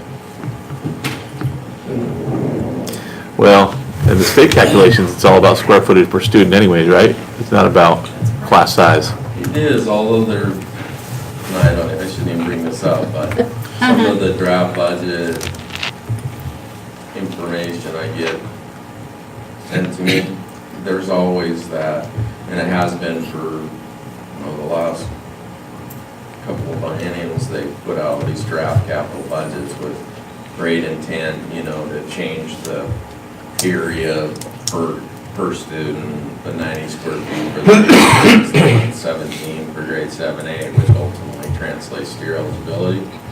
Well, also increases to the area cost allowance. Last year, 225.97, they talked about increasing that to, in a sense, fully fund the school. But the reality is, every year that they've done that and run models, and then this year, they actually went out and gathered additional data on potential future projects based on bonds and tried to come up with a more accurate model of what projects were in the pipeline for SCAP funding. And then ultimately, I think they'll translate that. They'll take a look at the figures they're proposing for the ACA increase, or figures for increase in area per student. But if you recall in the last bond, they were pretty adamant that they were going to change the area per student K-8, which would have instantly made your new K-8 eligible. Well, they're not so much going down that path. The preliminary stuff I've seen is changing the whole ideology where a new school is funded based on a host of other parameters, including a demographic study, and not just the cohort. But again, usually when they're great ideas, but when they start translating them to actual dollars, They can't figure out how to pay for goes them. away. So I wouldn't just put it out there that it is. It's been a big discussion for years, area per student and area cost allowance. So maybe they will make some changes. There's also discussion about a 6-year phase-in of changes, where they would phase in the increases over a period of time. And depending on your final bond tract, it's you're on a good pace for that, because unless they don't approve the capital budget again, next spring of 19, early summer of 19, you'd have that information, and you could strategize around that, how that impacted your potential eligibility K-8. So if they dramatically added 20 square foot per K-6 student, then there could be a potential where you quickly become unhoused K-8 wise, and any additions you're doing at the K-8 might be matched. But again, those aren't the current rules, so I don't forecast like that. The numbers here, that the capacity I was trying to find that exhibit so I could read it easier before, just to make sure I was clear on my reference. So, what's at the high school now is, The high school right now, the cohort is projecting that it's gonna go up 317. but this is our capacity right now, is That's our 1041, right? Yes, but we have far more students. This is. Yeah, no, Yeah. Permanent classrooms? That's permanent classrooms, not counting portables. There's portables at the high school too. Yeah. So there's more students than This is that just there. permanent.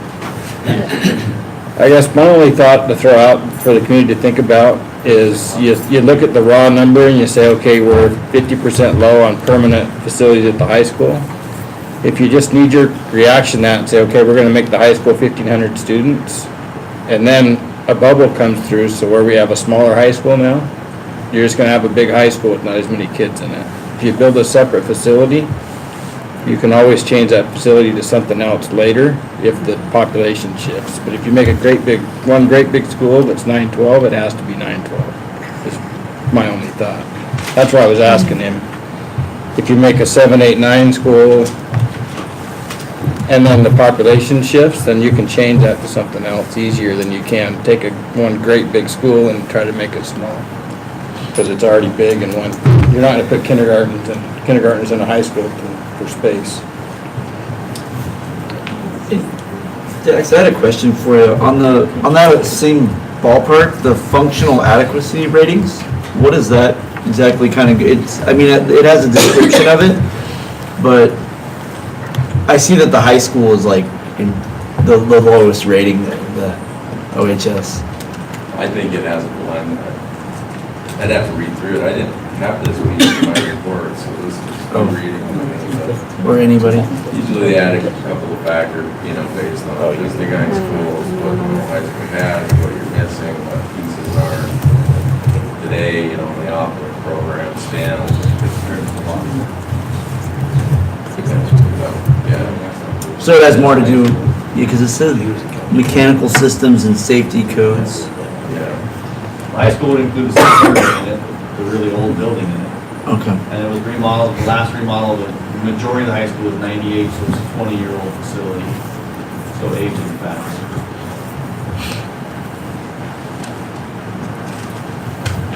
Is there any score on which we have to rebuild?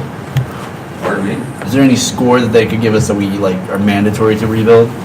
The only, if your school was condemned for structural reasons, or if hazardous material condemning it, or order to evacuate from local building officials.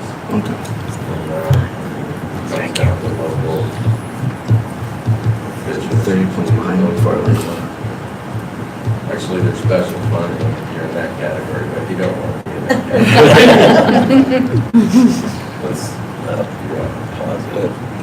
There's for sure a bubble that's gonna run through the high school, because it ran through the middle school. I've been on the board long enough to know, to watch this bubble go through.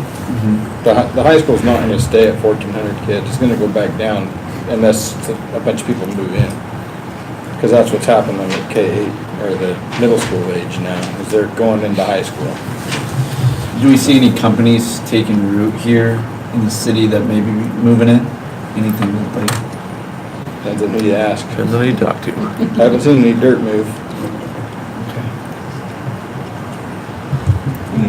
That's kind of what I was referencing with the high school. I'm taking an arbitrary square foot of 54,000 because the optimal thing for the district would be to work within that square foot and to meet the needs of the high school because the state's participating in every square foot.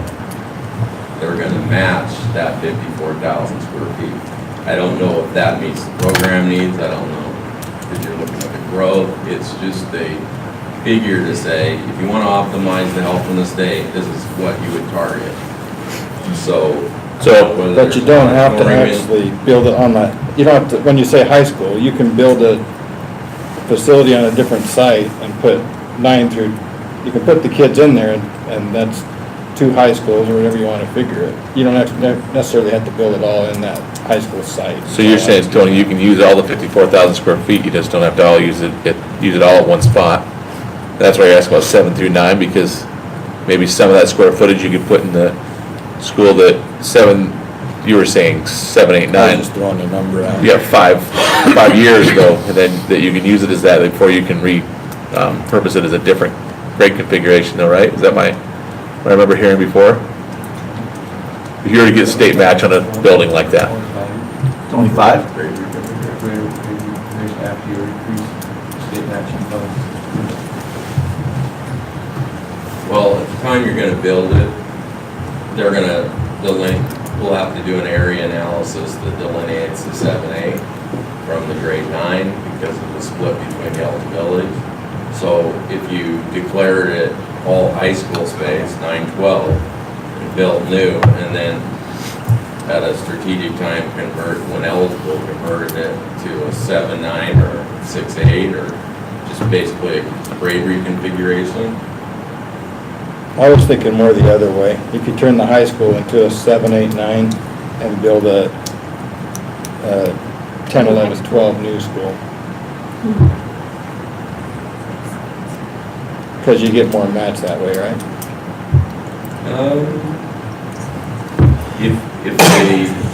There's been what they call one-time grade reconfiguration that was allowed, and we researched that when the district was looking at building a new high school at the new property. And unfortunately, OSPI right now doesn't have really anyone that has any long-term experience, very short. I'm talking across the board, 2-3 years is the longest duration.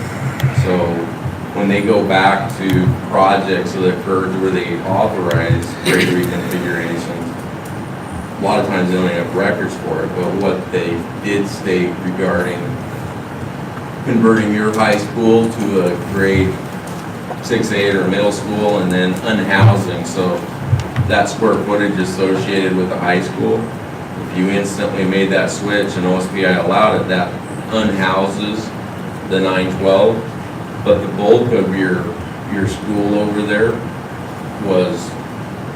is post 93 build, correct? 94 high school? High school? 97 and remodel was 98. 96. 96, so that's your 30-year mark. 98. Either way, you're 30 years from, When it was final, probably. yeah, so that eligibility that you would gain, they would still count that against you. And whether it was able to be converted to 6-8 space, it would affect your eligibility there. If it carried with the 9-12, which is more likely, you would still have to take that space off. And the only reason they were granting one-time grade reconfigurations was to address massive growth.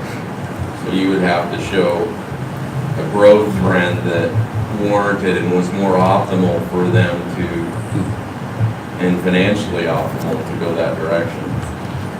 So is that the long way to say no? Yes. But you you could build 9-12 space on a different site and use it for 9-12 when needed, and then convert it. What you end up doing when you end up with a separate site and you're supporting 10, 12 grade or et cetera, you still need the core space. So it's not in the vicinity, athletic, PE, gyms, commons, this, that.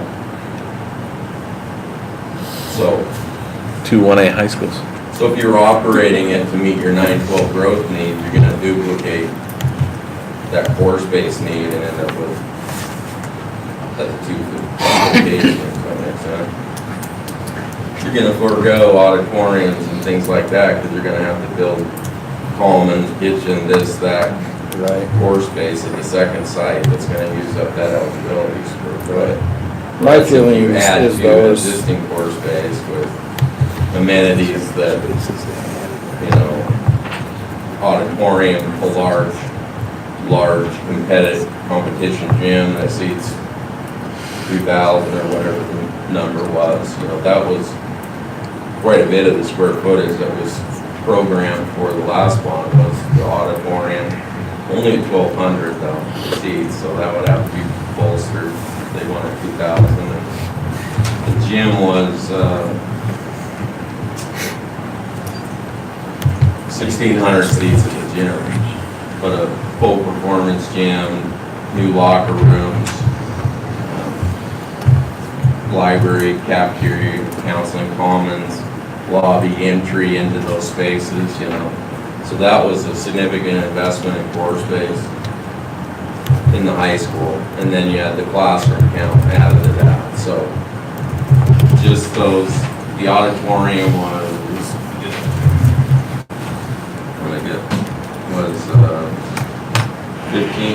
about 15,500. The performance gym was about 15,500.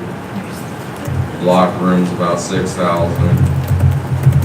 And then other core space, library, cafeteria, and the intent was to relocate the administrative space so that your entry changed, your main entry.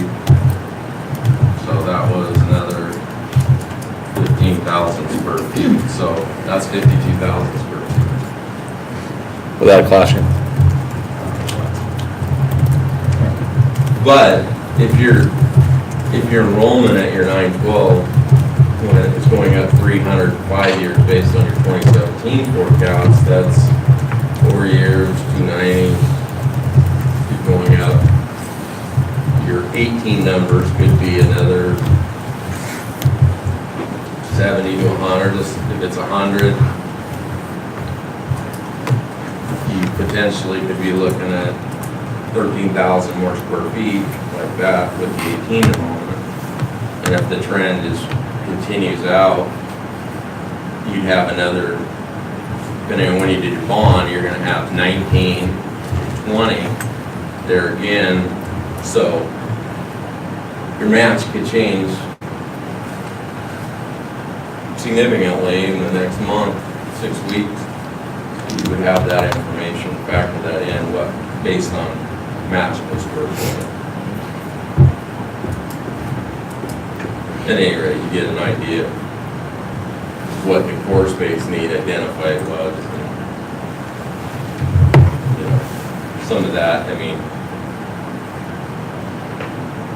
I'm sure something could be thought out with the commons, be more strategic. You could, etc. I think it's difficult when you build something for that grade of students and then with a thought that maybe someday that would be used for an elementary. The core space is so much different. You'd have to kind of commit to doing it. It's hard to change it, but it's more economical to change a building than it is to build another new one when demographics shift, or if they ever shift.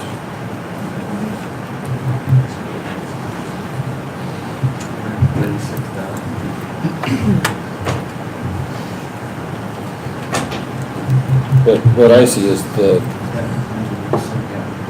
match money from the state comes from 912 right now, not from K8. If as a committee, the match money is the most important, then that's where you head.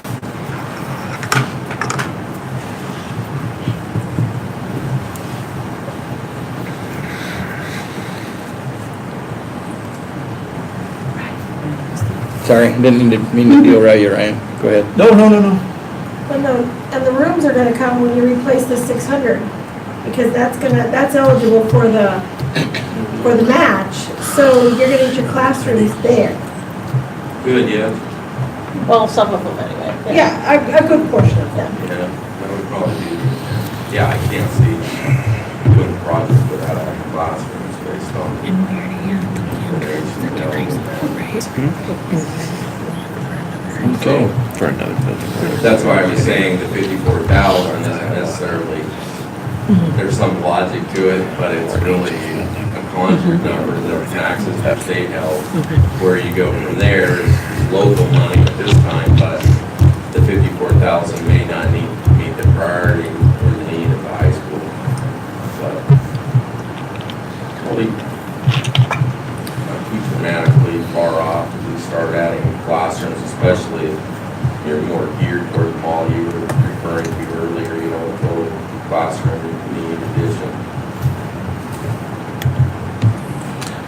That report has we have the first meeting that we had a breakdown of every school. We ignore the price part of it, but if you want to look into that more, the very first meeting we had a breakdown of every school, and it goes down to like custodial, and it's a pretty detailed report. I have it right. You ever heard of a district building a facility that, let's just say a way scaled down version of CB Tech that is used for high school, but could also be used for middle school students, where they could use state match to build a facility like that for CP type of courses, and then as they go along, they'll say, we're going to allow our middle school age students though to utilize that. Have you heard of that happen? Yeah, I mean, I wouldn't go right out. I mean, it would still be based on what you applied for and the original intent of the 12, but to utilize facilities across the board for the name often. I wouldn't say you could dislocate all the 912 out of there, but other students within the district were Shared space though, but shared space, but with being able to utilize state match from the 912 to build The it. focus was for grade 912, and there were others that you used it pretty long. I just think of spaces for project-based learning and things like that, that's K through 12, those ideas, and if we build a space that could utilize that. I'm just not for saying, hey, they're gonna give us money for 54,000 square feet, so let's build it, even though 6 years down the road, we might not need it. But if you could build it and utilize that space that you could use for other grade levels, then it seems like it makes sense. Kind of what Tony was saying, but then you have to reconfigure later and change the school. Right, and, you know, the big obstacle with the band, when we looked at that last round too, was Greg was telling me you're 136,000 existing square feet. If you added 54, even you're getting close to 200,000, which is between 160, 70, or 200,000 for a district your size. And the wheelhouse is usually closer to 200, depending on your floor space, the size of it. But to abandon that and convert it to a 6/8 and then try and recreate that space on a separate property, you're not going to be able to afford it for many, many years. Now was the issue before. It's not the optimal site to add, 91,000 square feet. I kind of balked trying to fit that much square feet on there. But that was at the time, a couple of years ago now, it was included in chapter 2, I think it was the survey, that was the quantity of space and the core space that needed to be added for that high school to be viable for 10 plus years. But somewhere between 50 and 70, depending on how many classrooms. And obviously, if you move forward with it and designed it, you would want to design it to where if you needed to add another classroom, you could. And because it's such a condensed site, all that would need to be taken into consideration. Probably go 2-story, things like that.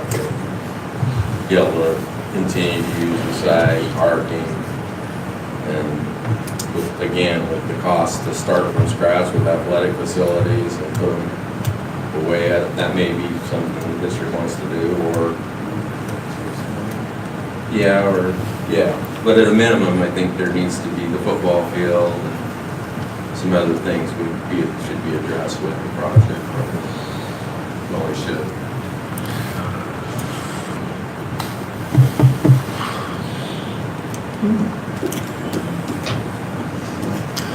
No more clear than I was 2 months ago. I kind of feel like there's a puzzle and I don't have all the pieces. Welcome to Anybody's brain Facilities hurt Committee. yet? Since we have them here, is there any more questions for our awesome guests tonight?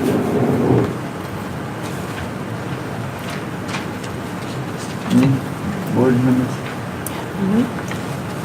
Dr. Hurst? I don't have any questions. You want me to go on? Yeah, I was gonna just move on next to the outsider facilitator discussion. I went to the board meeting, thank you for having me, and we discussed the potential to have a facilitator, and correct me if I get any of this wrong. We have permission to try to go along and look for a facilitator. So we need to bring recommendations to the board, to the committee here, so we can vote on who we'd like, and then I can go and present it to the board. And if they approve, then they can pass and get us a facilitator. I am taking recommendations. You can submit them to me at any time, and I can pass them along. We do have one submission. I don't know who wanted to speak on behalf of that. I can speak on behalf of it. Okay. So this recommendation is coming on behalf of the district. There's a referral from a partner that we have worked with in the past. Her name is Lori O'Reilly. She's an executive director out of ESD 112. Highly respected. She submitted the name to me. So I shared with her that we have permission to look for an outside facilitator. Lori describes Dr. Steve Bodner as a very skilled facilitator. If you open up the resume, you can see some of his qualifications. One of the things that stands out is he has over 25 years of executive leadership experience and expertise. He's worked with diverse communities. He's very skilled in strategic planning. What's not in the resume is that he has run 2 successful bond initiatives as well. He's been the superintendent. If you flip to the other side, you can see that he is a trainer as well in several different capacities. He's also been a leadership coach. If you look at his contract and open up that document, he's certainly prepared to engage with us and start facilitating the process. He requests working with us on a monthly basis instead of 2 times per month as we're meeting right now. So that's why you see on the page where it says provide planning assistance for 9 monthly facilities meetings. He's requesting, because of his schedule, that we consider him facilitating per month, or if we're still staying with the 2 week or 2 times per month, then he would only be available once per month. When you look at his rate, his rate is right around $1,500. That includes travel, lodging, food, and planning. So everything is wrapped up into the $1,500. If you take out the travel, lodging, and food, it becomes $1,300. So that's why you see the difference on the resume.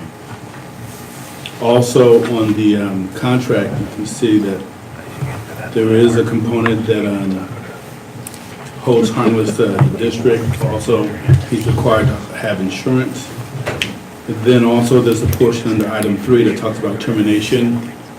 If the if the committee does decide to move forward or consider Dr. Bodner, it says Othello School District may terminate this agreement for any reason with or without cause. So if the committee is not happy with him for any reason, he can be terminated with or without cause. I bring him to you based on the recommendation that I received from Lori, and she is a trusted individual by me. Where is OSD 112? I believe that's on the west side, Vancouver. That's actually who I work for as well. I know Lori. Very experienced and has assisted the district with the community pamphlets, deliverables, communications during the bond process.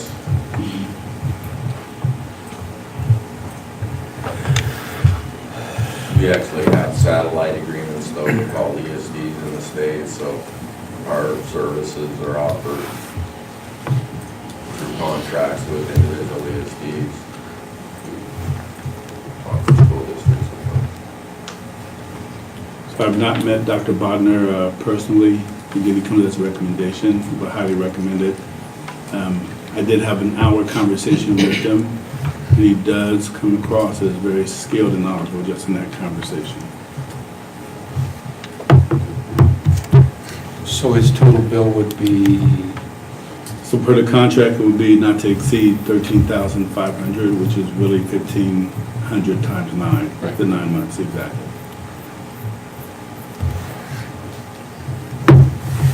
And of course, there's an amendment clause if it exceeds that. So if our planning exceeds that amount of time, then we would come back to the table and just amend that contract.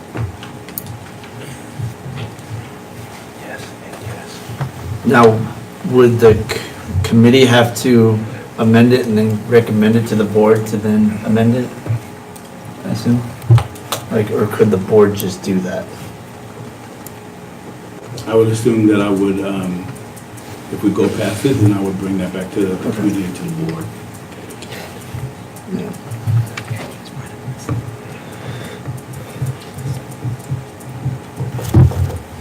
The insurance is included with that? So he's responsible for carrying insurance. Okay. So his purpose, I want to make sure I understand, his purpose then is to help us meet the timeline. And facilitate these conversations as well. We will work in conjunction with the committee, but also with DAX and some of the other experts in just the planning phase to get himself ready for this meeting to facilitate the meetings. Basically kind of set up, this is what we need to accomplish, even if they can't make it to every meeting, at least what it does is it gives someone like me, who's not being paid to do it, hey, this is what you need to get done in this meeting. So we have clear-cut goals, like, okay, this is what we want, all right, well, here's how you're gonna get it. Just throwing it out there. I'm not opposed to only meeting once a month. I'm not either. Second that. Yeah. Agreed. And you know, once we get a facilitator in here that knows what they're doing and can kind of run this like a well-oiled machine, we can start looking at that kind of route, that's essentially what it is to lessen the burden on everybody in here having to read, well, how the heck do you pass a bond? Well, what liabilities are gonna come out of this? If we build this, what's gonna happen here? You think a facilitator is going to be able to answer those questions for you? No, but at least if I'm sure anybody with experience in that area. can at Well, least he's an get experienced points in the right facilitator, right? Say again, Rob? He's an experienced facilitator, or he's experienced with facilities and construction projects? Both. I think both. He had passed 2 bonds, that's what you said. So I assumed some of that he would come across like, this is what you gotta have. But I'm open for, well, why do we have DAX and? what do we have? If we have a facilitator, why do we have DAX and whoever else is here? These were coming in tonight for information. No, I understand, but And that's one of the things that we could look at. Dax, you had mentioned in the last meeting, what did you kind of throw at us? Throw at you with regard to, Helping us. And, scope and sequence-ish plan is what it? or- yeah, I mean, I can put a schedule together, I think Dr. Hurst is, and this gentleman doesn't work for us, he's just someone that Lori has seen work with other districts successfully. What I do, or what I did in the previous bond, I can schedule the projects, I can optimize the state match, I can do the budgets that translate to a bond cost, etc. And I can schedule your bond planning, but sometimes if you have an outside person come in that's got experience on a variety of levels, it can help the group work as a team. So not only are you coming to decisions on your topics for a specific meeting, but you're also leaving with usually other assignments, data gathering, et cetera. And, you know, to set the pace to ramp up for eventually transferring into a bond campaign facility from the facilities committee and make recommendations to the board. I mean, that's the envision, or what I would envision. Now, have I been kind of that person before? Yes, in a way it would, but it's usually, and I had recommended maybe to look at an architect coming on board, and the reason for that is only based on the level of detail you want to go with in relation to your needs. So if you're evaluating the K-8 model or the K-5 and you're looking at adding space, are you going to take it to the level where you know, Teeter Crocker put some bubble diagrams together, but how much? You're not looking at infrastructure, this and that. It's a go to level deep detail with the architect. You eliminate, you know, some of the anomalies that you might run into after the fact with bubble diagrams. It's just basically how much do you want to be able to line out and show the community what you're doing and where with some general information or more specific information. Some school districts, when they're working on a larger high school project, the community wants to know what it's going to look like. You know, not only from a floor plan, but maybe even an elevation of what, and sometimes that helps sell the bond. So I've seen it, I don't know how many different bond campaigns through the years, but often it's someone like myself from project management standpoint for strategically planning the projects and budgeting for the projects and scheduling for the projects, and an architect for the design aspect of it, you know. And some of that's translating the need and the spaces and the core space, you know, and actually laying it out, because like Teeter Crocker, like I'm saying, he's saying 32 million, I'm saying 40 million plus. Well, and then you start throwing in circulation space, additional parking, whatever's associated with that addition, et cetera.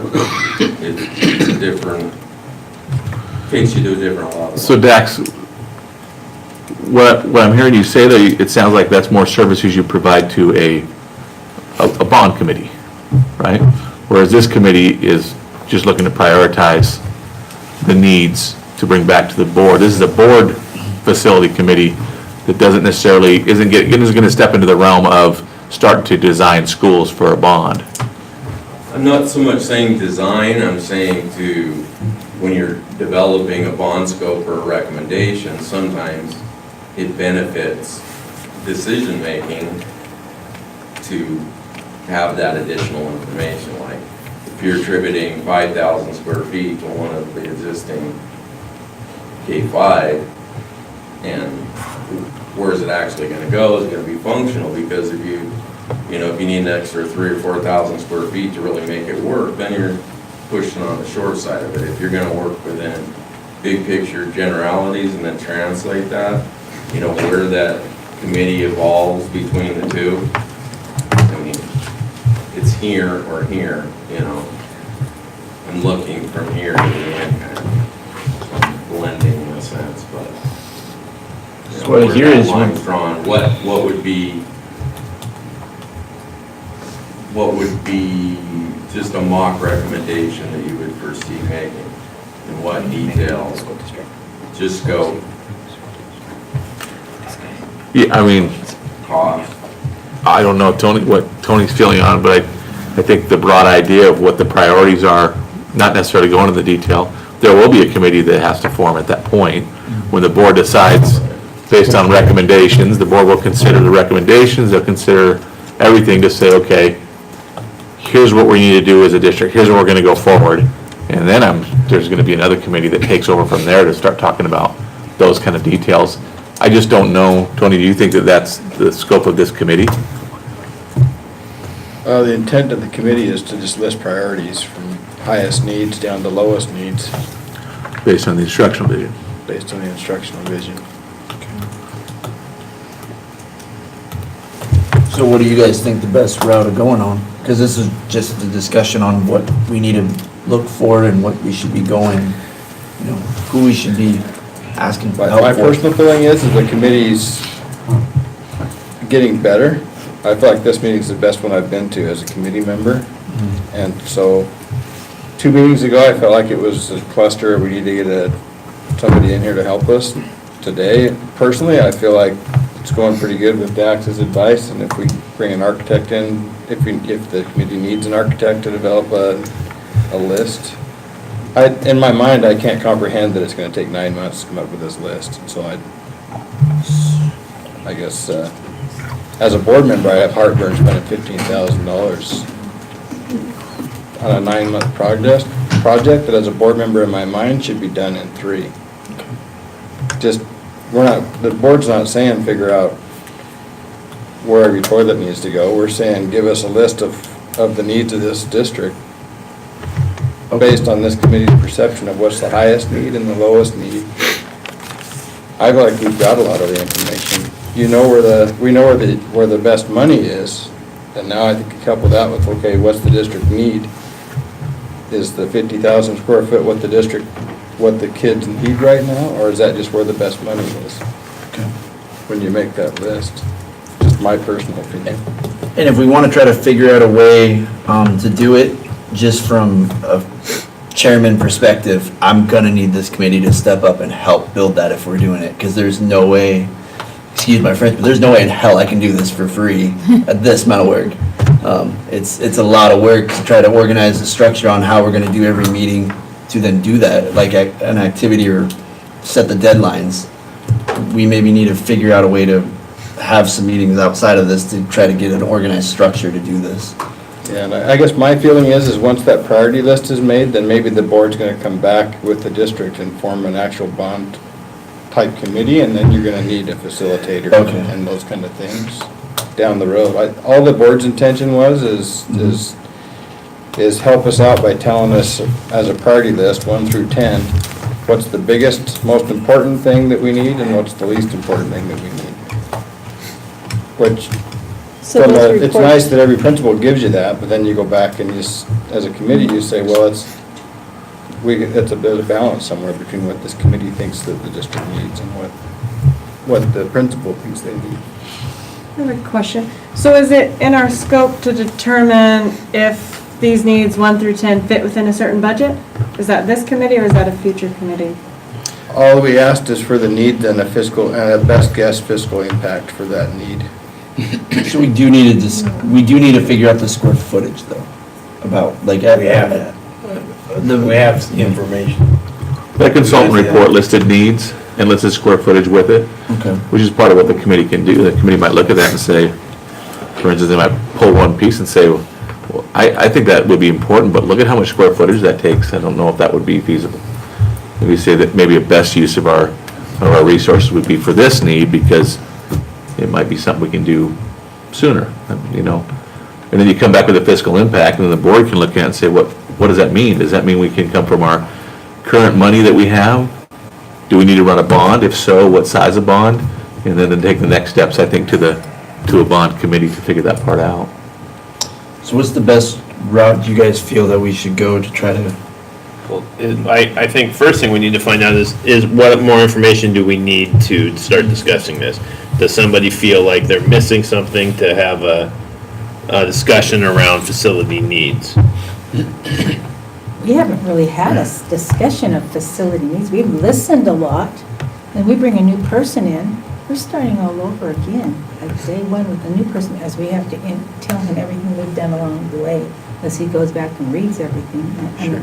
So I'm assuming your vote is that we don't need any more information, Well, you're ready to no, have I'm the saying, discussion? I don't know if we bring a new facilitator in, are we starting all over new again, like week one?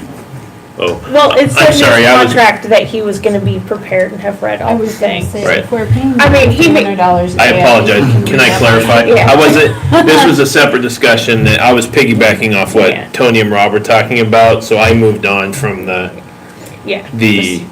discussion of the facilitator, so I apologize that I was not clear on what I was saying.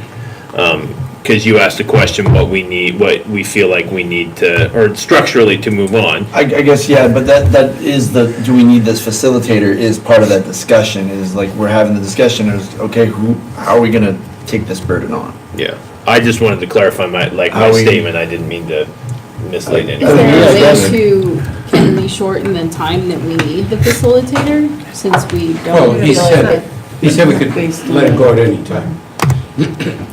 I guess, like, for example, I guess my feeling is, just from what, I guess I'm learning things, even though I've been on the board at every one of these meetings. To me, the 5-year need is we're gonna have 50% more kids at the 9 through 12 level. And that's a big need in my view. 50% more? 1,000 to 1,400, sorry, 44%. So, I hate to sound like an educator, but I feel like I don't have a good grasp of like our committee's success criteria. What does our end product look like? I feel like I don't have a good grasp of that yet. I feel like one of my students who can't figure out how to write an essay, actually. But I don't have a good grasp of what it is that we're trying to produce, so I feel uncertain about if I'm ready to produce that. I don't know if that A makes sense. prioritized list of needs for the district is what we're looking Right, for. so if we wrote up a thing that said, projected growth says, we're seeing the greatest need at 9-12.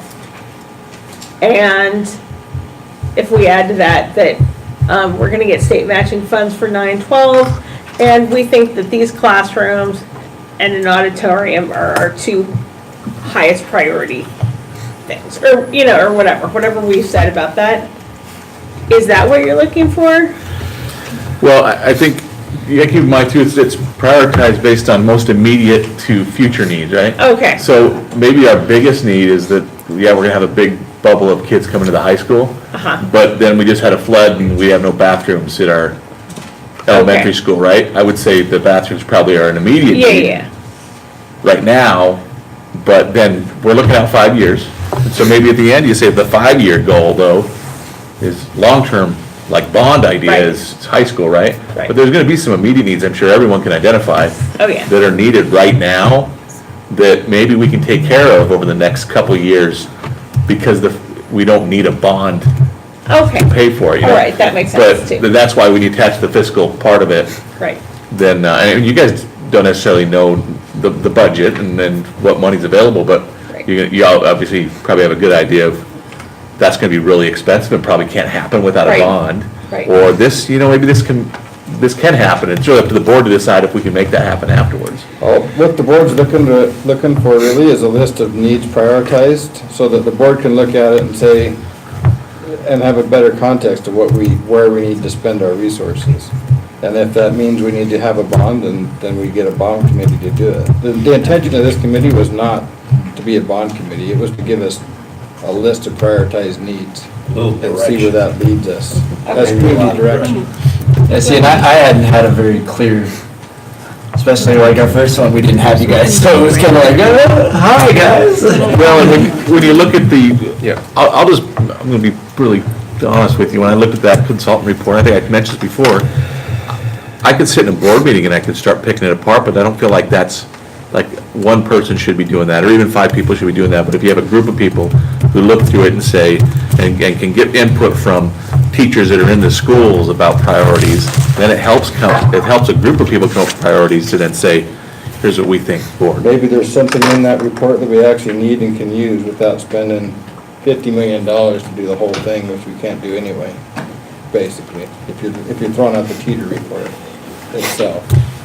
And there's other resources of needs that have been identified even 4 years ago, 3 years ago, and maybe maybe the committee will look back to that and say, well, that's a need that wasn't even brought up in the new report that we as a committee think is a need.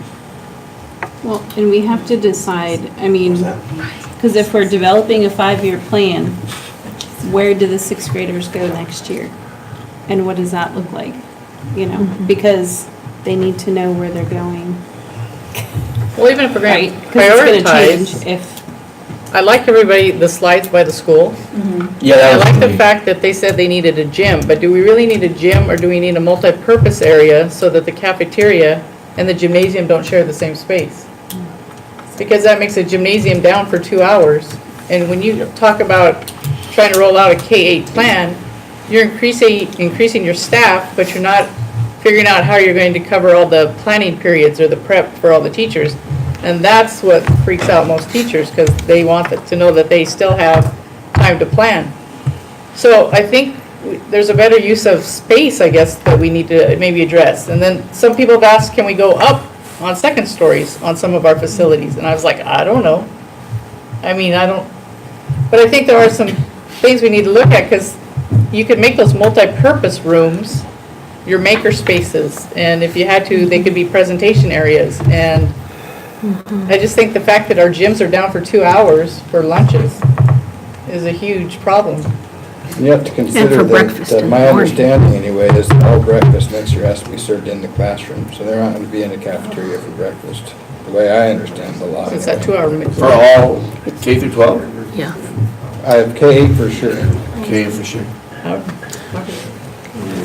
That might be a new trend of where it's going. And when you talk about that, it's a good point.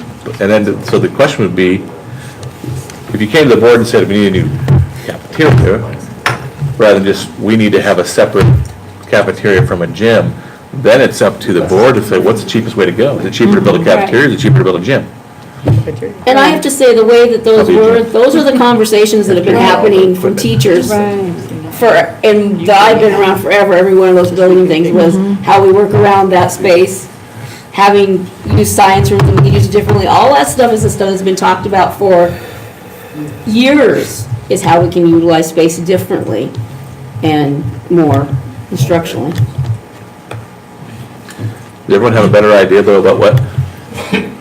Well, I was gonna say to the lady's question down on the end, if we go to Facility Advisory Committee norms, it states what we're supposed to be doing. We're supposed to provide two options, and that's what Christie's been trying to get at, I believe.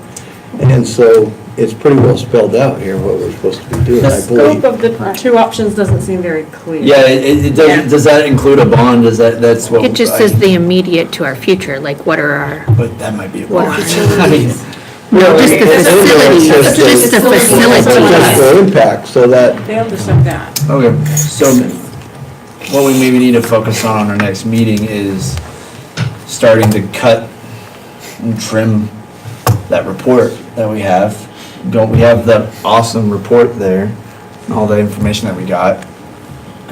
This was very helpful for me. I don't know about you guys in terms of information, but I feel we have a pretty solid ground right there. Brian, can I ask a question? Yeah. Are you wanting to do that whole group, or do you want to break up into study teams? How are you envisioning, or how's the I community don't want to envisioning this envision it. I working? want your guys' opinion on how you guys would like to see this ran. Do we want to tackle everything as a big group, or do we want to have subgroups and then talk about specific areas and then come back? Can I make a recommendation? Yes. If you you're talking about one item here, evaluating that report. If you spend a little bit of time talking about your goals, and that's one piece of it, what are you gonna do at the high school and define those goals at each of those major pieces? The report here and there, and then define what action you're gonna take towards it. What needs to happen in between this bond meeting and the next. I mean, just to focus, and it doesn't have to be everything, but what are the priority goals between now and then? What things are you gonna tackle now? If you had a complete list, that would be optimal.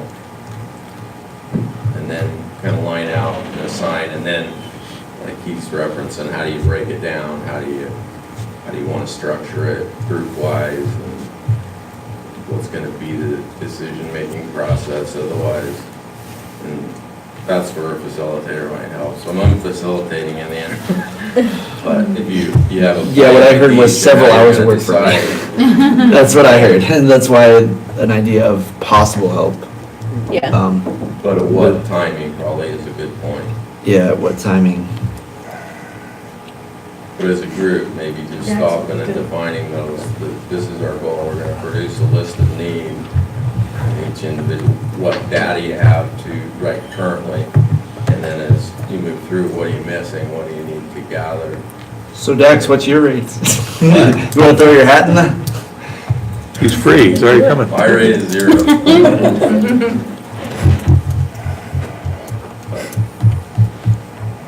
And honestly, I don't mind trying to help with that, it's just what level of coordination, because you see in the last 15 minutes, and I'm not being critical, I'm just saying, you get to that point where are we gonna go, this and that, what's the focus, so simplify it, I make a couple of points, and I could email Lisa some other bonds and the process, went through even some of the notes from the past bonds, you know, and that's ultimately what was done was, and I always go back to it, but it's need, that's what your goal is to determine the need, right?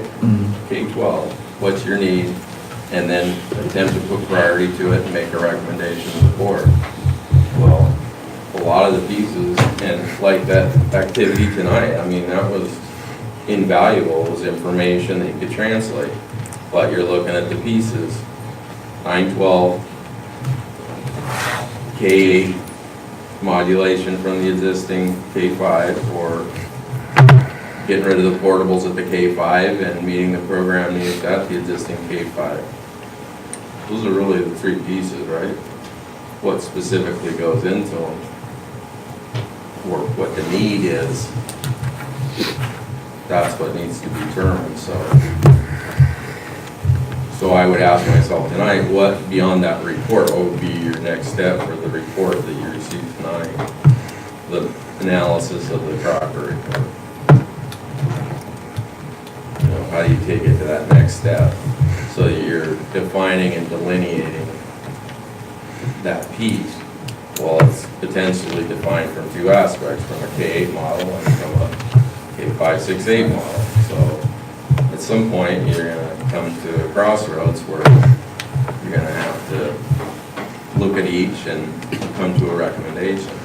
Well, luckily we get two options, right? No, you could do that too, but, you know. I think the key is that we all need to do our homework in between meetings and come up with our own list of what we think are our priorities, right? And then even if it is groups or a whole group or individual groups, we're gonna have our own list, right? In that group, that list will have, people will have common priorities. You bring those common priorities together, then they come back to the table with groups who have common priorities, and I think then you whittle it down like that. That's my feeling, is everybody goes home and studies the information they have and come back with their own quasi-priority list, and then we start talking about it. Talk to your friends, people you hang out with, and see. They're in this room. You don't have to do everything in this hour meeting. Yeah, I mean, we can't get anything done here because they're long. They're long documents, so we have to, this really has to be us talking about our ideas, but we have to formulate our ideas first. That's my opinion. That's what I was. So, It's homework. so are we suggesting that we should each, in the interim before the next meeting, that each committee member should bring a list of, Based on the information that you have. based on the and whatever you're information we talking have, about. we should each bring a list of what we think our priorities are, and then we'll see, what do we got in common? Do we all have the same? Sure, and it might be priorities per school site, right? Because different school sites have different needs. Okay, so it That looks sounds like like a we're good not idea. going outside facilitator yet. Right. No worries. I'm just, that's why I'm opening it to you guys, I'm not the boss here. You need to be a better delegator and get this group doing homework for you. You don't have to do all the homework. You just need to say, everybody come back with your 10 ideas next time. You don't, and you come up with your 10. Well, I had an idea of that last one, but it was, we were gonna do facilitator, and then I'm just trying to get, So are we in agreement then, everyone's gonna do their we're gonna do a list of 10. top 10 list? Top 10 needs. Top 10 overall or top 10 Overall. And if you can link it to Overall. where you think the school, you know, that would be also like the K-8, I the don't want 9, to do 80, I want to do you know, 10. the middle school, high school. Or what are the 3 levels? Do you want that email to you? You Or can do we email it just to present Brandon. You can print it off, or if you want to email. You want the email. priorities coming back to you?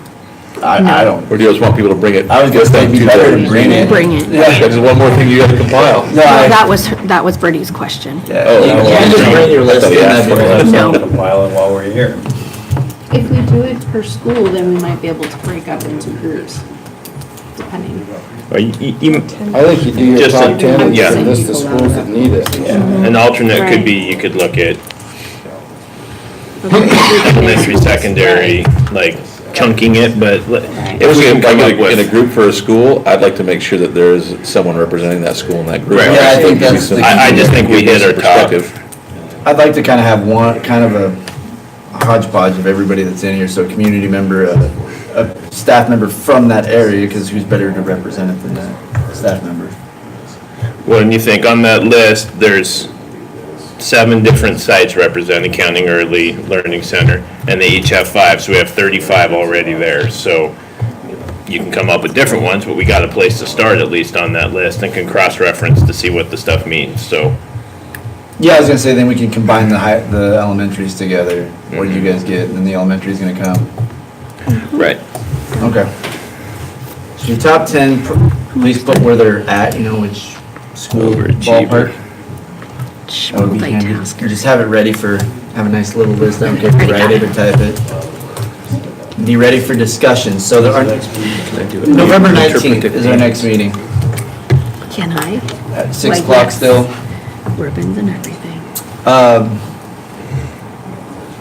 Anything more on a facilitator? Any more? Nice try. So we'll go to C2, questions, suggestions for next agenda. I think we kind of had that. That was kind of a blend there. Anything more you guys would like to have for our next meeting, information-wise? Is there any way we can get a list of all the acronyms we use? I'm not, You're in education, man. It goes on forever.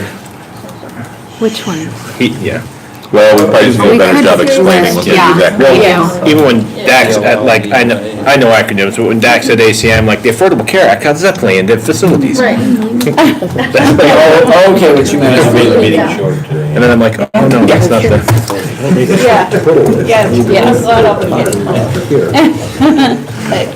Yeah, right. They just didn't explain what it said. I read that when I first got on the board, I'm like. Just sit next to a teacher and just say which one's bad, and we'll just tell you. Okay. Well, you know, if I was paid for this, I'd have a better grasp. But I'm going to school. But before you do that, I do have I'd have a a better request. grasp. Could we get, Do you need to add, did you our add anything? October 1st enrollment, kind of like ICOS lays it out? So what we believe our actual is, even though they haven't come up with our actual yet, can we do that? Okay. We can, but if we wait one more month, we'll have actuals from ICOS and the numbers and everything. All right, I can wait a month. I just hate to throw another number sub. We got prioritization next time anyways, you know, I just love numbers, that's why I wanted it, I can wait a month. They have the enrollment numbers. What they don't have is a translation into the core, the report 1049.